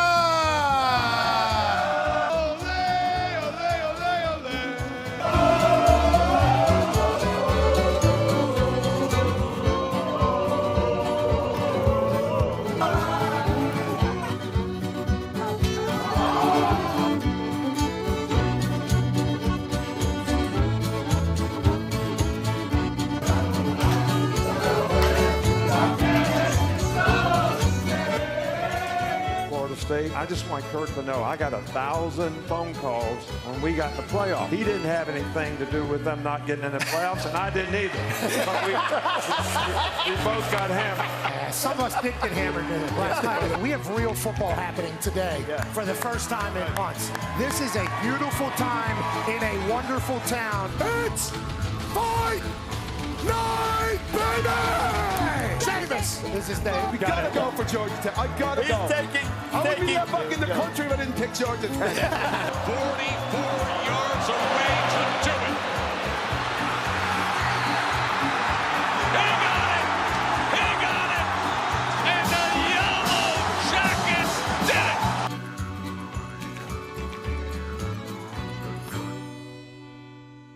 Probably the most interesting trade was the Randy Moss trade. After the draft, the first day of the draft, we've been trying to trade for Randy Moss for 2 months. All like childbirth. I mean, it took forever.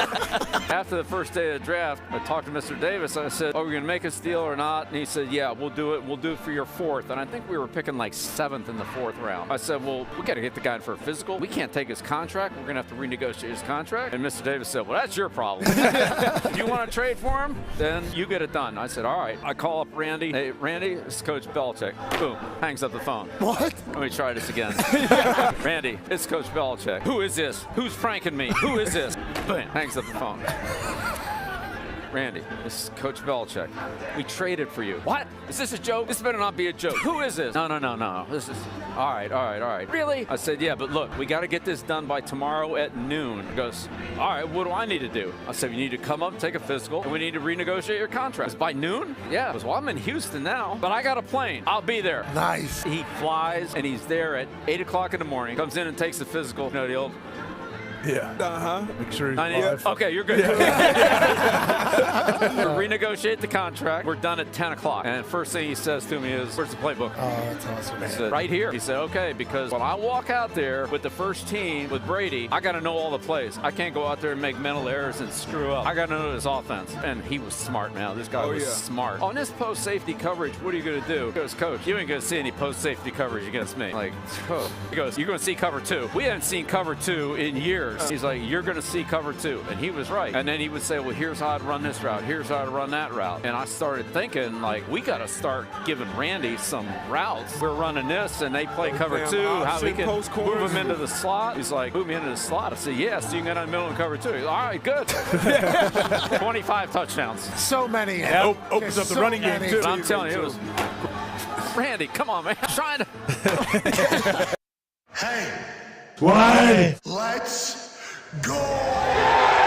This show stinks, and the fact that you listen, we are very, very thankful for it. McAfee on the line with a gorgeous assist. The all-time leading tackler for the Green Bay Packers. You pink. Damn it! Be a friend, tell a friend something nice could change their life.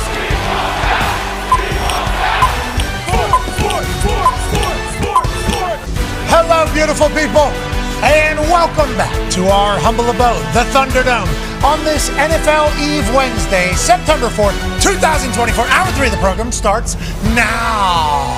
Football is back tomorrow night. That's AJ Hawk. The Toxic Table is here at Boston Connor and at Ty Schmidt. One half of the Hammer, Dahn. Cowboys AP. Tone is here. You look great. I see the felt. Yeah, we're back. Ooh. I see that. Summer's over, unfortunately. Well, I thought you said that you were going to. Are you never going to be Glenn Powell from Tornado? It depends. He'll come out. Movie? He'll come out every once in a while. Is that movie worth it? Yes. Yes. In one word, yes, it is. Pretty good. Glenn does a great job. Tone changed his entire character. He was Kevin Costner in Montana as a gangster there since what? Yeah. since COVID. Yeah, since he got COVID. Since he got COVID. He came out of his COVID cave an incredible gambler, and then also a cowboy. He started speaking like he was Kevin Costner in his entire thing. We had no idea. 2 weeks, obviously 17 days. Let's make sure you stay isolated in a cave, away from everybody. That's what was just happening at the time. He came back a cowboy. He was the COVID cowboy. I think one of the first ever public COVID cowboys. Yeah. And now you are a tornado chaser. Tyler Owens. That's who you are now. Yep. Great movie. And also an AP voter. That's right. And that's why we love him. Why we love him. 9-year NFL vet Darius J. Butler is here. D-Butt, sweet fit today. Thank you. Appreciate it. Sweet fit. Is this season fit or still preseason fit? This is season. This is season fit. Okay. Got football tomorrow. Season fit. Okay, so we've gone into the closet for the season fits. It did show up in a big way here. Crispy fall fit. Crispy fall fit, okay. I like that. I do like the weather right now. It's getting better. Joining us now, ladies and gentlemen, is a man for the first time in half a century will not be in an NFL building for the entirety of this NFL season. Instead, he will be doing media all over the place, making the football landscape even better than it has ever been. The greatest of all time when it comes to general managers in the NFL and head coaches in the NFL, joining us every Monday. But today, on this glorious NFL Eve Wednesday, Bill Belichick. How are you, Coach? Good, Pat. How's it going? Hey, fantastic. How are you doing? It seems like you're loving the shit out of life right now. Is that accurate? Yeah, it's football season, so ready to start the year. Excited to see the real games start and, start talking about them. Okay, so, Coach, we always talk about players whenever they leave the game and, coaches whenever they leave the game, trying to get, accustomed to life without being in the NFL structure or football structure is a part of the conversation for people as they transition out of the game. For you, obviously, none of us know what the future looks like. We all assume you're going to get back into coaching. I think that's what everybody just assumes at this standpoint. They've even given you jobs already at different places for next year. But this year, with that mindset... You mean besides Washington? Yeah. Exactly. It's besides Washington over there, which you've been coaching all training camp, and I assume all year you're going to be up there working with Steve. But getting into the regular life here, how has it been for you? And is that why you're trying to stay active? Is because how active you've had to been for the last 50 years? Have you thought about all that stuff? And is this all planned? Yeah, no big plan really. Just working with a lot of guys who have been in the NFL. And, trying to keep up with the league. So I've had a chance to look at all 32 teams, not just one. I've been focused on one team and then a team we're going to play for a long time. But now it's a chance to look at other teams and how they do things schematically, how they build their organization, contracts, salary cap management, scouting, and so forth. I've had a chance to look at a lot of college players and watch, just watch how teams are operating. And that's different than what I've done in the past, but I've enjoyed it. And, we'll see how it goes. What have you learned from the whole process that maybe you didn't know from this TV stuff? Because you're working with NFL Films. They're like top-of-the-line production company, and obviously you've had a relationship with them through your time in the NFL. They're like a 33rd owner, which leads to the 33rd team, which is an online digital brand making content. Then you're doing stuff with SiriusXM. Then you're doing more stuff with Omaha whenever you talk about the Monday Night Manning cast. And I know you've been working diligently through all of these things and the prep and rehearsal in learning about these things. What have you learned about the entertainment business, we'll say, that maybe you didn't know? And how are you liking all of it that you're kind of doing for the first time here? Well, I've learned a lot about it. There's a lot about the production side that I had no idea, didn't know. But, I'd say that, my podcast sponsors have taught me a lot. NFL Films has taught me a lot. Being on with you has taught me a lot. So, I'm starting to get some idea what goes on behind the scenes, things that I never knew about. I just showed up and, did an interview. Now there's a lot more to it than that. I appreciate what you guys do. Okay, well, good. We appreciate the hell out of what you do. Let's talk about what you did for a long time at such a high level. Can't wait to learn from you all fall, and we thank you for joining us every Monday. Here we are, night before first game for the Chiefs and the Ravens. Would you rather be in Harbaugh's position? Take away like you just won a Super Bowl. Would you rather going into this game, talking to team, be in Harbaugh's position going into Banner Night or Andy Reid's position hosting Banner Night? And I'm just talking specifically as motivator message to team. Which side can kind of fuel off of that more, you think? No, I think Baltimore definitely can. I think they've got to look back at the game last year and say, here's the things that we didn't do well. And if we can do those things well, then, we have a good chance to win this game. I think that, Kansas City obviously has an excellent team, and there's some things they have to sort out too. So, look, these two teams are going to be around for a while. Nothing's going to be decided after this game. I think both teams have a great opportunity because they've had to prepare for a tough opener. And I think that's probably heightened the intensity and the urgency in training camp where, it's not a lot of going through the motions just, one day after another. But, okay, we're getting ready for the Ravens or we're getting ready for the Chiefs. I think that just heightens everybody's preparation and in the long run just makes your team better because you've had a good training camp. All the good years that I've ever been a part of have always, been the result of a good, solid training camp where guys are ready to play and are prepared to play both physically, mentally, and emotionally. So it's a good opportunity for both teams to do that. Yeah, it feels like Patrick and Travis have the right mindset. Literally, after they win yeah, they do. They legitimately feel like they just want to be great, the greatest versions of themselves. And when you have that at your key positions, that helps everywhere else as well, right? 100%. I couldn't agree more, Pat. That's absolutely true. And, I think their attitude is, hey, we have a chance to three-peat, never been done before, and, it's going to be tough, but we're up for the challenge, and we want to do it, and they embrace it. And look, if your best players are working harder than anybody, then everybody else just tries to keep up, and that's a great situation to be in. Go ahead, AJ. Coach, we hear about the message you used, anyone that played for you or coached for you, like what you would tell them before the game, whether it's night before or even like the morning of, you would kind of lay out how the game might go and what's going to happen back and forth. I'm wondering, did you do that always as a head coach, and how did you learn that, and how did that kind of evolve over time? And also, how do you know that? How do you figure all that stuff out before it happens? How's that work? Specs Murray up here. Yeah. Well, yeah, I think it's I think, AJ, you know how it is as a player. Pat, you know the same thing. You listen to the coaches all week and you get told 10,000 things, right? If they do this, you do that. And this play, we got this call. If you do that, they do this and all that. And it's just back and forth. I've always tried to boil it down for the team. But look, fellas, everything's important, but we got to start somewhere. Something's number one, something's number two, something's number three. Let's not lose sight of the big picture. And really, a lot of that came from Coach Parcells. Bill Parcells is the best big picture person I've ever been around. He could absolutely sort things out and figure out these are the most important things we got to do. And he would tell me, Bill, don't bother me with this other stuff. That doesn't make any difference if we don't do these other things right. And so I really learned that from Bill at the Giants, tried to take it to Cleveland and throughout my career. And so, I think when you look at it, for example, like the Baltimore-Kansas City game, it comes down to a few basic things. The running game is going to be really important, for Baltimore to be able to stay out of third down situations, to be able to control the ball and run it more than they did last year. I'm sure they'll do that. I think that'll help their third down situation, which wasn't very good in the game offensively. For Kansas City, I think they're going to have to prove that they can shut down the run. I don't think Baltimore is going to not run it as much as they did last year. They're going to have to shut down the run, and then they're going to have to, play well and get off the field on third down like they did last year. But I think it'll be tougher than it was last year for them. So, those are pretty straightforward matchups there. We'll see how it turns out. But in the end, I think that, those are really important. And honestly, for Baltimore, I think that as much as Kelsey hurt them last year, with his 9 for 97 and a touchdown in the first half, what they really better be careful of is they don't get explosive plays against them by, the Kansas City core receivers, because they've had a lot of speed with Worthy and obviously, with Rice, being in his second year. I think that's a dangerous part of Kansas City's offense. It'll play a little bit different than it did last year. You talked about Kansas City being able to stop the run against Baltimore. Baltimore adds Derrick Henry. Derrick Henry, anomaly?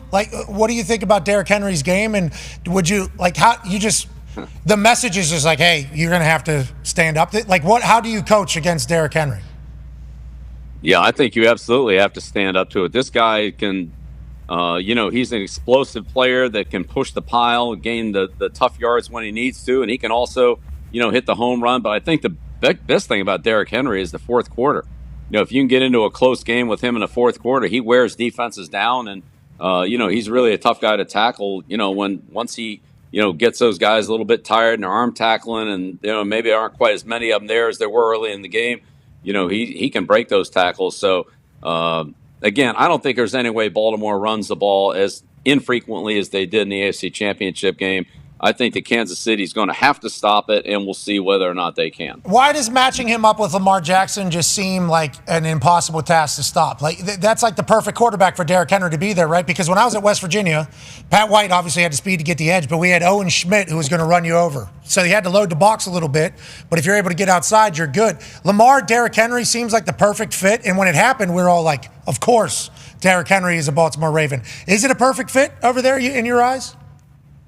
Well, I really think, Pat, the toughest thing about the Baltimore offense is their combination of power and speed. I think it's unlike any other team in the league, honestly. They have Derrick Henry, they have Rashard, they have a power running game and a mentality that they can get the ball down there and hit you right in the mouth.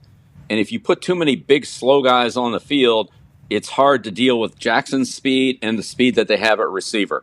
They have great downfield speed with a receiver, so if you have too many slow guys out there, you have trouble with their speed. If you have too many little guys out there, you have trouble with their power. I think they're a really hard team to match up against. And you want to go in there and stop the run, but, you've got some fast players at quarterback, fast players at receiver. I mean, really fast players. And if you can't catch them, those guys gain a lot of yards in a hurry. So I think that's why they're such a tough matchup. It's not just Lamar. He's a big problem, but it's the overall speed they have at receiver.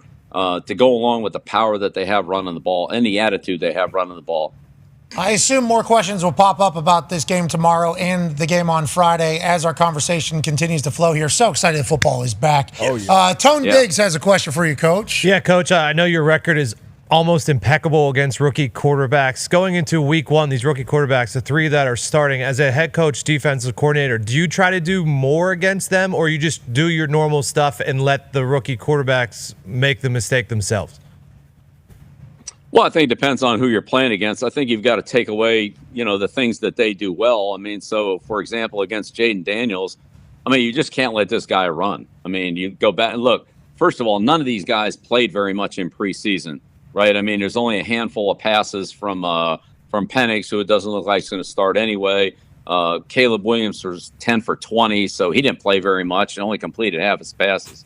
But they looked good, Coach. They looked good. He did one of these. He did one of these. Cool. He did one of these. So Nix played a little bit more. May played a little bit. So it just depends on those guys. Of what you've seen from the player, what you think it's going to be. With Jaden Daniels, to me, you can't let this guy run. We saw him in the SEC against a lot of fast players. Against Alabama, he ripped off 3 or 4 long runs, and then he got knocked out of the game. And I think that's kind of the concern with Daniels is just his durability if he ends up running. But look, this guy can run. You got to take that away. I don't think that's as big of a problem with, some of the other quarterbacks. So I think you play them, based on what you feel like their skills are. But look, they haven't seen any coverages in the preseason games. They probably saw them from their own team in practice. They probably saw them in joint practices. But, I'm sure that some of these guys are going to be tested with, some different looks and, disguises and things like that. But look, in the end, what I would do is I would try to protect those guys a little bit with quick passes, the running game, and try to stay out of a lot of long yardage situations and obviously try to play the game from ahead. Coach, confusing rookies is one of your MOs, I think, how football people talk about it. But also having different game plans for each quarter. Is that real? I think people talk about you showcasing 2 complete different game plans, which might be one of the reasons why a rookie quarterback thinks they have it figured out. And then all of a sudden we got a whole new. Have you always done that? Is that an accurate depiction of what you do whenever people talk about it in the public and media? And why doesn't everybody do that, you think? Why isn't that an everybody do that type of thing? Yeah, look, I don't know what's going on the other side of the field. I only know what's going on my side of the field. But what I say is, Pat, you get into the game and you have a game plan. And if it's working, then you probably are going to stay with what you're doing, if you're not having any problems with it. You see how your opponent's attacking you and you feel like, well, that's an issue, or they start to have success with the way that they're attacking you. Well, then you shift from what you're doing to something else. I would say that against good offensive coaches that I've competed against, if something's working for you, then they shift out of it and they do something else. Well, you just can't keep doing what you're doing. You need to now adjust to, how they've shifted their attack on you and how you need to deal with that. And so it's a game within a game that goes back and forth. If you're doing well, they're not going to keep doing what they're doing. They're going to do something else, and eventually you're going to have to do something else to counter it. And so there is a little bit of back and forth there, the game within the game. Yeah, you have to change because they've changed, and now they're hurting you with something that they didn't hurt you with before. Man, some of those games, though, it felt like nobody was changing on the other side. Yep. It felt like, some of those games. You know what, Pat? There are some teams absolutely that do what they do, and I've heard a lot of coaches say, I don't care what they do. They're going to have to stop us. We're not going to adjust to them. And that's, it's a different mentality. It's just a different way of looking at the game. I'm not saying it's necessarily wrong, but it's just, a different approach to it. And I really haven't tried to take that approach, but look, there's a lot of people that have success doing it that way. Yeah. Maybe if you get an next job, just do that. We're going to do this exactly how we do things, which is one way or the highway. Just the amount of respect that everybody that is in the football world has for you and the way they talk about, like, this fucking guy. We fucking didn't see that for 8 weeks. He had to hide that. Like, the way they talk about you as if, do you hear that? And do you, like, how does that make you feel in every football conversation, no matter who it is? They go like, holy shit, can you teach me football? Is that a weird feeling for you, or is it like a humbling feeling for you?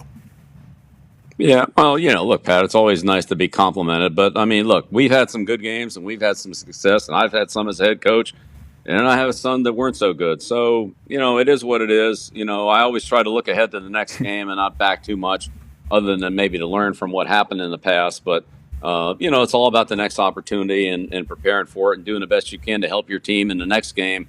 Not worrying about something that happened in the past. So, of course. Maybe someday we'll look back on that. But yeah, right now, of course. I'm looking ahead to my opportunities this year. Yeah, well, I respect it. Straight back to the podium there, and that was something we saw for about 20 years.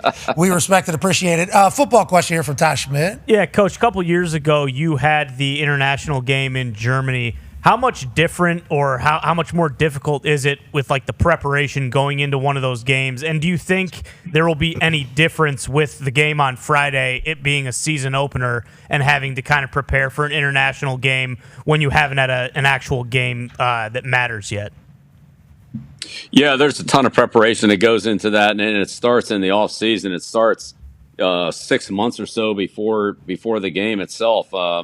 I think in Germany, we took 3, maybe 4 trips with our operations people, video people, the nutritionists, all the people that, that support the game in terms of facilities, hotel, meals, transportation, the stadium itself, security, and all that. And so it's really a big undertaking, not to mention the fact that, everybody has to have a valid passport to travel, which when you're dealing with a lot of people, call it, over 100 people in your traveling party, maybe not necessarily everybody has one.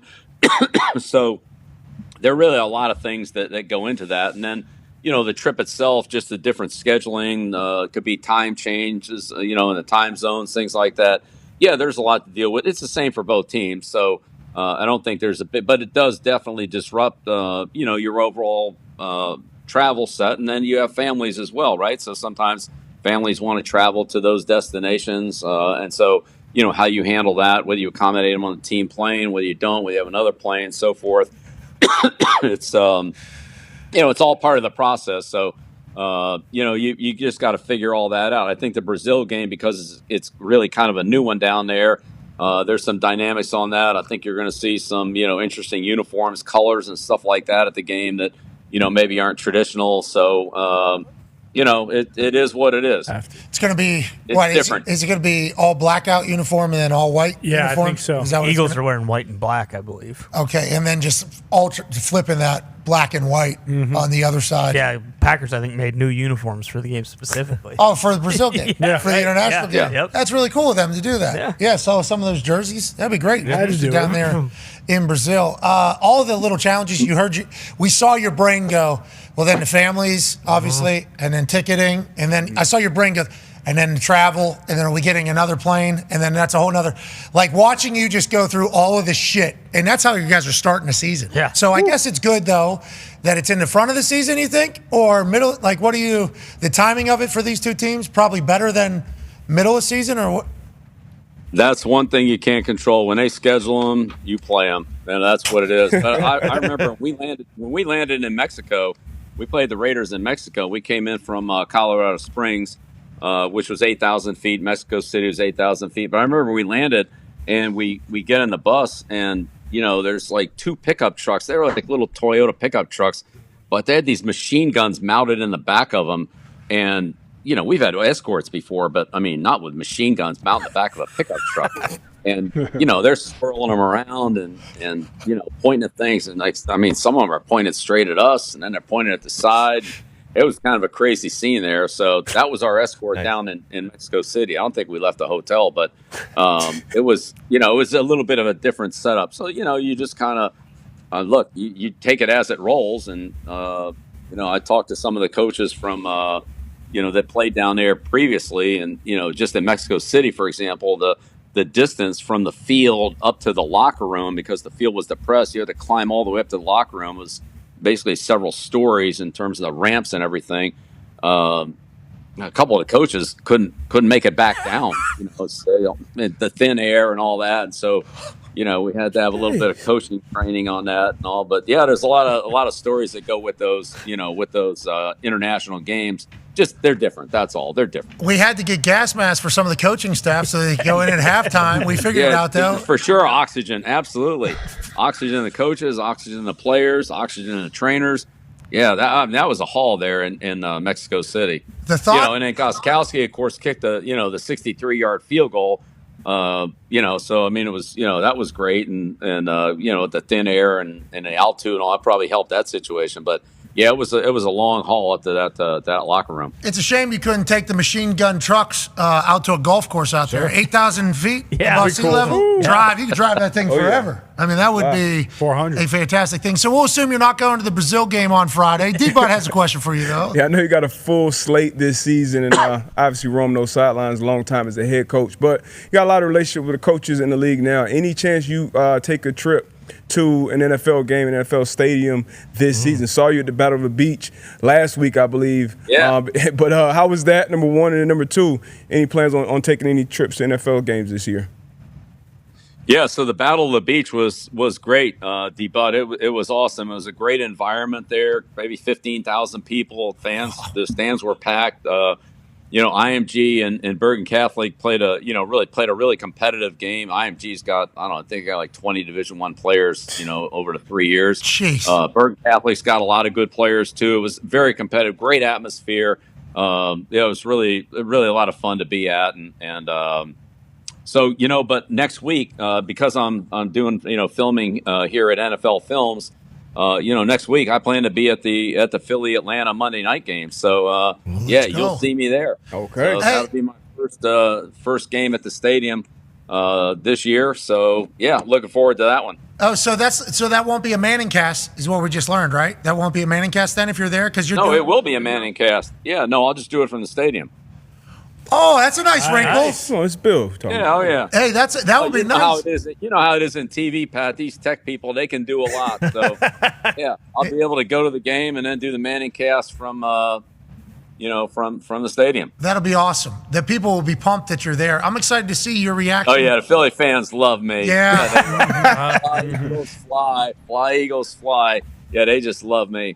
Actually, since they beat us in the Super Bowl, they love me a lot more. They hated me up until that point. Now I probably got a couple of thanks, Coach. Glad we could get you in the Super Bowl. Yeah, no problem. I think there was, but horse poop was eaten after that. It was after that. So you brought a lot of great times to that city of Philadelphia. I think you're babyface, Bill. I was actually thinking about if you were to come to a Colts game where we said, I think they would put you on camera, and I don't know if that would be a full boo. It would be a boo and then all right. Into a standing O. Yeah, into Pat, same thing in Indy. They hated me in Indy. Okay, they hated me from the time the plane landed on the combine. All right, they killed me there. Then I went for it on 4th and 2 and didn't make it, and the Colts beat us. Then it was, hey, Coach, good to see you. Fourth down. Hey, good to see you back in Indy, Coach. Man, we love having you here. Yeah. So, yeah. Easy come, easy go. Melvin Bullitt, hell of a play there. The Giants. They didn't like me too much of the Giants. Then they beat us for 2 Super Bowls, and now it's like, hey, we love you. We love you when you were at the Giants, and we loved you. You won 4 Super Bowls for us, 2 for us, and 2 for the Patriots. So, The Giants love me. Oh, 4 Super Bowl wins. I was a part of all 4 of them. Coach, I know there's probably some football fans that are a bit jaded that you delivered the worst times of their life on a regular basis, for like 20 years. Yeah. I mean, that's a long Buffalo. time. Yeah, but there's a chance at Buffalo. Falcons fan. Jets fans, Steelers fans, Colts fans will probably feel that way forever because you brought, bad experiences. Supposed to be joyful. Yeah. Supposed to be joyful, but instead, this guy is every time. Him and his super handsome little quarterback. They come to town and they just always win. But now I think everybody's so appreciative that you're joining the media and spreading all the incredible knowledge that you have. Legit, I think it's big babyface Bill Belichick fall season. I think everybody's gonna. I think so, Bill. I legitimately believe that. I can't wait to experience it. Another man. Last question here, who is obviously incredibly pumped. Talked about it all morning. Whenever we found out you were going to be joining us again today for a bonus Belichick Monday. Boston Connor has a question for you. Yeah, and also all those fans fucking suck it. What's he supposed to do? Not win games? He's going to win games, okay? But, Coach, looking at week 1, for a lot of these teams, are the playbooks wide open on offense and defense? Obviously, some of the teams have had injuries in training camp, and then some others have holdouts and things like that. But are playbooks all the way open for these teams, or do they have to kind of figure out what their team is good at before being able to call whatever the hell they want? Yeah, no, that's a great question. I think there's a couple things on that. I mean, number one, I think you want to run in this game, what you're most confident in and what you've worked the most on. So, again, if you look at the preseason games, the average time for starters in the preseason games was 10%. That's league average. A third of the teams played their starters less than 5%. So whatever you've worked on in practice is probably what you're going to want to run in the game, because if the other team does something different, it'll be a lot easier for you to handle it or adjust to it on the fly because you have more confidence and more experience in those plays.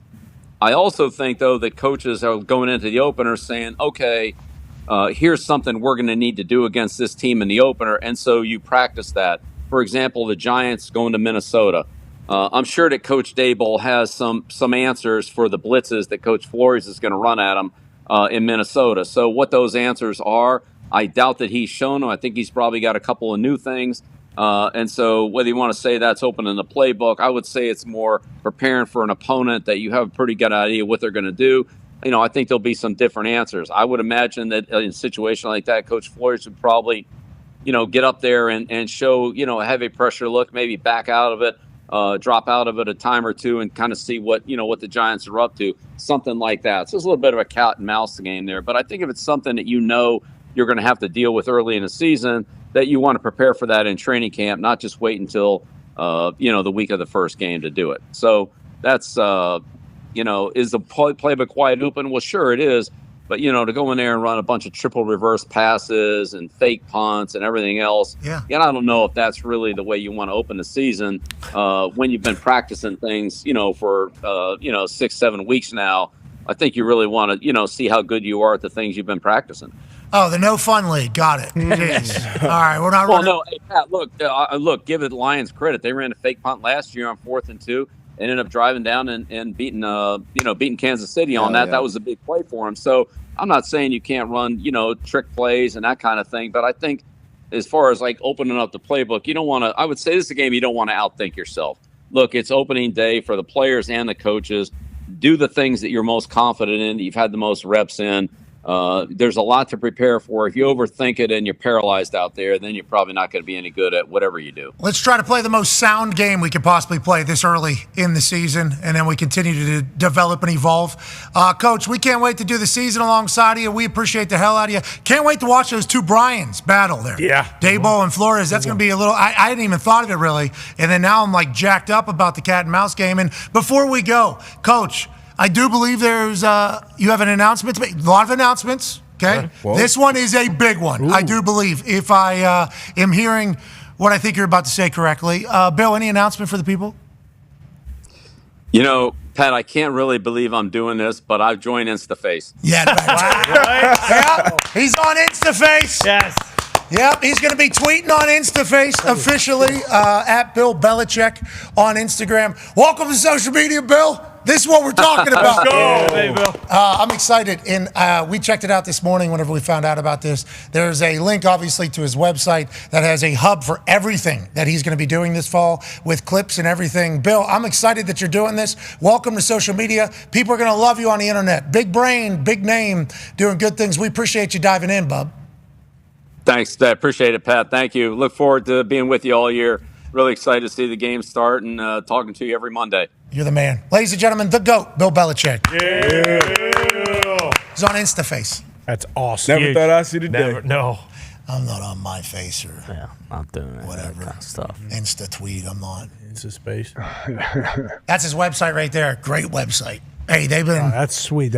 That's him and his dad too. Yeah. Just think about Bill Belichick, attention to detail type shit for like everything he's got going on. That's what's happening right now. That's what's happening right now. So like the Instagram getting launched is hilarious to think about because of his views on social media. But also the more he learns, he's like, oh, I have to have a place that I can release my own shit through. It's like, yes, Bill. Bingo. He's trying to do it right. Or you're using everybody else's. Yeah, you either use your own or you use other people's, Bill. And if you use other people's, you know what that means.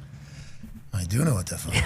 Yeah. Okay. I will join InstaFace. I think he's going to get on X too, inevitably. I assume that's going to be the case. But this is his entire setup. You wonder what he's doing? Everything. He's doing everything. The Coach podcast should be fantastic. Inside the NFL with NFL Films. That's on Friday nights now. Yeah. Ooh. It was on Tuesday, I believe, last year. It is now on Friday nights. Incredible cast, him getting out of there. Then he's doing, everything. He's got Let's Go, being joined. He's going to be working. Oh, yeah. Spreading that knowledge. It's Love good it. shit. We're lucky to do it. All right, let's get the hell out of here. The U.S. Open lady, she all right? The lady with the ball? Yeah. If Why was she honestly, pissed? when we rewatched it, if we were to rewatch it again, on the left side of the screen, you can see her coach talking to her, and she's moving her hand as if she's talking to him too, like right there on the left just side. lost a Keep break going right point there. as well. White hat. White hat. Yeah, I think that's where her coaches are sitting, and she's actually talking to the coach, not even locked in on the ball. She gave a nod, though, for the first ball. Yeah, I don't know. What an interesting situation. She's an asshole. She got out. She was in this moment, not her entire life. She said she was mad at herself. And She gave an apology. Here is the apology from Yulia, I believe her name is. I want to apologize to the ball girl for the way I was when she was giving me balls. Honestly speaking, it was not about her. I was really pissed at myself by not winning the game from break point and then got empty with my emotions and deep in my thoughts. That I was not even focusing on what's going on and who gives me the ball. All the ball kids was doing amazing, as always, at the open. So she was in a zone. She was not happy about what was going on. And she got fucking killed on the internet for it, so she's kind of already paid her penance. All right, Yulia, we appreciate you. Yeah. That ball girl, though, just want to let you know, good work. Good toss. Yeah. Oh, yeah. Good tosses. Right on the Professional. Yeah. Very professional. And I don't know if Yulia won, Still need this. but she better hope if she did, that ball girl doesn't have her again because she's going to be fucking firing them off her shins, off her shoes. Oh, you think like the, hey, check. Yeah, exactly. You think there's going to be a couple of those? Look, Nah, like short that guy hops. who's West Virginia, the Penn State fan. What? What happened? No, what are you talking about? Whoa. What are you talking about? Well, I didn't see that. Well, that didn't happen. I don't know. Maybe it was AI. Bingo. Probably. Hey, maybe. We were there. I didn't see it. Probably. I didn't see it. Probably. I was there. I did not see it. Thought they were just going crazy because they were excited. Yeah, because that one photographer caught that football that one time. That's right. It was a good time out there. Man, it was hot as shit. I can't believe So hot. I can't believe that weekend ended the way it did, with West Virginia getting beat the way it did. That was shocking. But it was a wake-up call. I can't. Can't believe it. Not even for a second. Shocking, as Tone says. Not even for a second. Are you AP College, Tone, as well? No. Only Marty. Mr. Marty runs the NFL party. Not yet. Yeah, we're trying. We're trying to get him into the college AP award system. Penn State's the real deal. Penn State's the real deal. Well, They're good. I mean, Let's until they remember play Ohio State. Big Ten looks pretty good. We have an update from Cincinnati. Jamar Chase, I believe, is catching balls in practice from Joe Burrow. Boom. Okay. Going through the motions, they're saying. Oh, it looks pretty good. Yep. Yeah, that's. Yep. We'll see. He looks pretty good. Him and Joe have actually been throwing probably in Joe's backyard throughout this entire training camp. Jamar Chase going, hey, listen, I can't come to the building. I'm trying to do my thing, what I'm trying to do. Yeah. Joe's like, no problem. We'll just do the whole practice in the backyard at night. Because Joey B's got a nice spread out there. Oh, yeah. Jumping off the diving board, Joe throwing him to him in the pool. Jet skis. Yeah, exactly. On the go. Right. Snag it. Yep. It's like, let's do off-balance catches. All right, on the jet ski. We'll do this entire. That's probably what's been taking Well, I place. hope Joe's wrist is okay then. Jamar, hey, Joe's wrist is A-okay, they're saying. Yeah. They're saying because how quickly they healed that thing, it's going to be no problem at all. Joe Burrow, first ever full-time training camp. Now, didn't have Jamar Chase, or maybe he did off-site instead of on-site. He looks good. He looks fast. He looks clean. And he's back on the all right, so I don't know what happened business-wise. There's been no update for that. Got to be close, right? Yeah. Have to be close for him to be on the field practicing. I don't know, unless he just got to the point where he was like, all right, let's try. Hey, thank you, man. Yeah. I don't know. I don't know if that exists.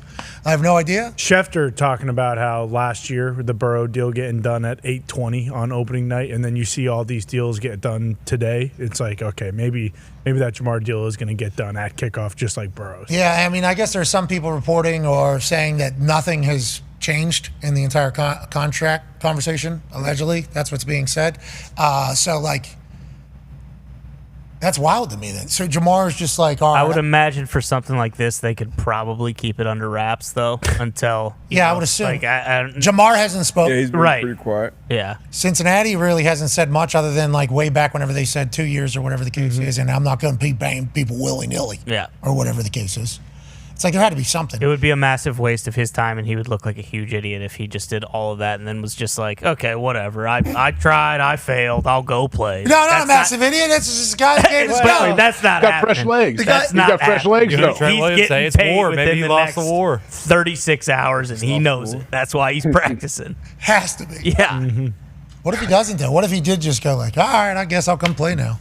First real practice of the season, Wednesday. What if he lights it up, though? What if he lights it up in the first game, and he's like, all right, I'm going to sit on down now until you give me a deal? See, that could be. Now we're playing. Well, that's not going to happen. Now we're playing a game. Now Jamar Chase is like, maybe they forgot about my route running. Let me run the first period of this practice. He's like, you remember? You sure don't want to pay me? Holy shit, give him his money now. You sure don't want? Maybe he makes one today that him and Joe have been practicing on the jet ski. Yeah. Right in front of Brown's going to be out there on a golf cart. Yep. The whoop-de-whoop. Go, woo, woo. Yeah, whoop. They're going to say whoop-de-whoop. Whoop-de-whoop. Yeah, he's going to go do it and right in front of the golf cart. Yeah, He's gonna- flip, Get his checkbook out. Give me my money. Yeah, and then he's going to do the whole song and dance. Oh, yeah. I love that Wednesday practices look like that right now. Oh, man. Usually Wednesday, week one. Pass. Yeah, pass. Banging. You're banging on Yeah, that Wednesday. looks like Yeah. Should we read into it? Earlier, whenever it said that Jamar Chase was in uniform and we all kind of had the same realization, it's Wednesday game week. This is practice week. This is practice. This is like real team practice here. Then they showed him without pads on.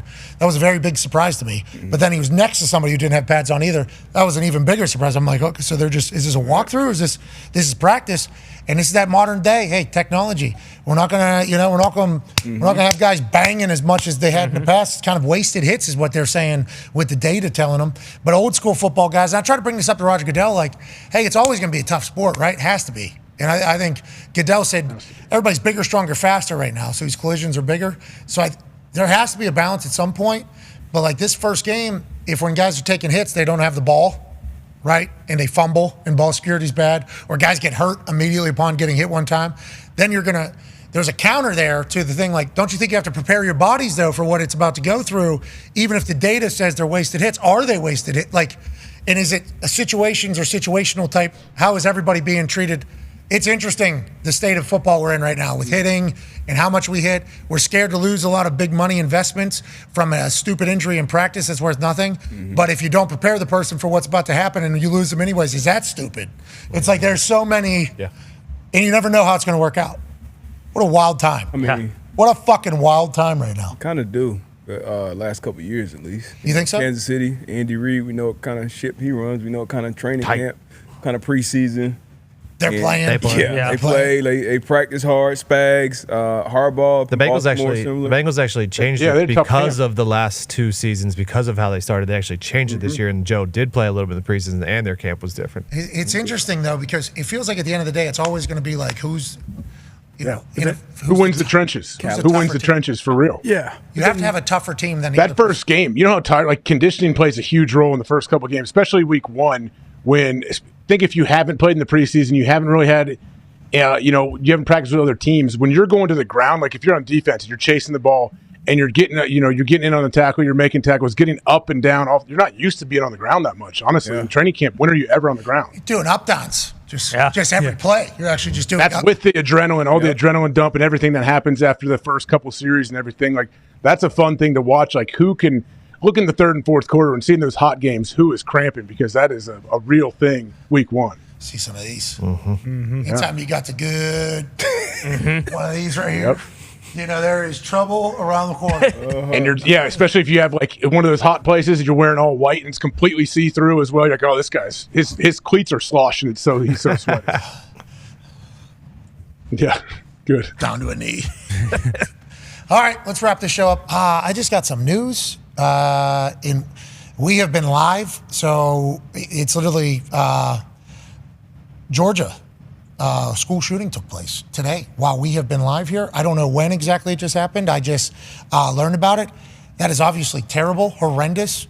We hope everybody is okay. And a nice reminder, like, hey, we need to, take care of each other here. Like, it's a wild world right now. We have no idea what's going to happen tomorrow. We might as well be kind to people and try to enjoy this time on a rock, because all you need is one actual lunatic psycho to do something that we've seen happen over the years that nobody on earth wants anything like this to ever happen. So all our thoughts, prayers, love, vibes, positive to Georgia and everybody affected, and also to society. Hey, let's be kinder to each other so that we can hopefully live in a tomorrow where these types of things aren't in conversation. Now, obviously, there's a bigger political conversation that's going to take place immediately upon this happening, which is disgusting, and you political people seemingly do that with everything. But also, hopefully somebody's able to figure it out in this entire world that we live in.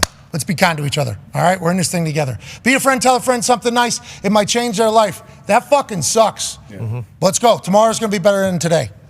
Team on me, team on three. 1, 2, 3, team. Team. Goodbye.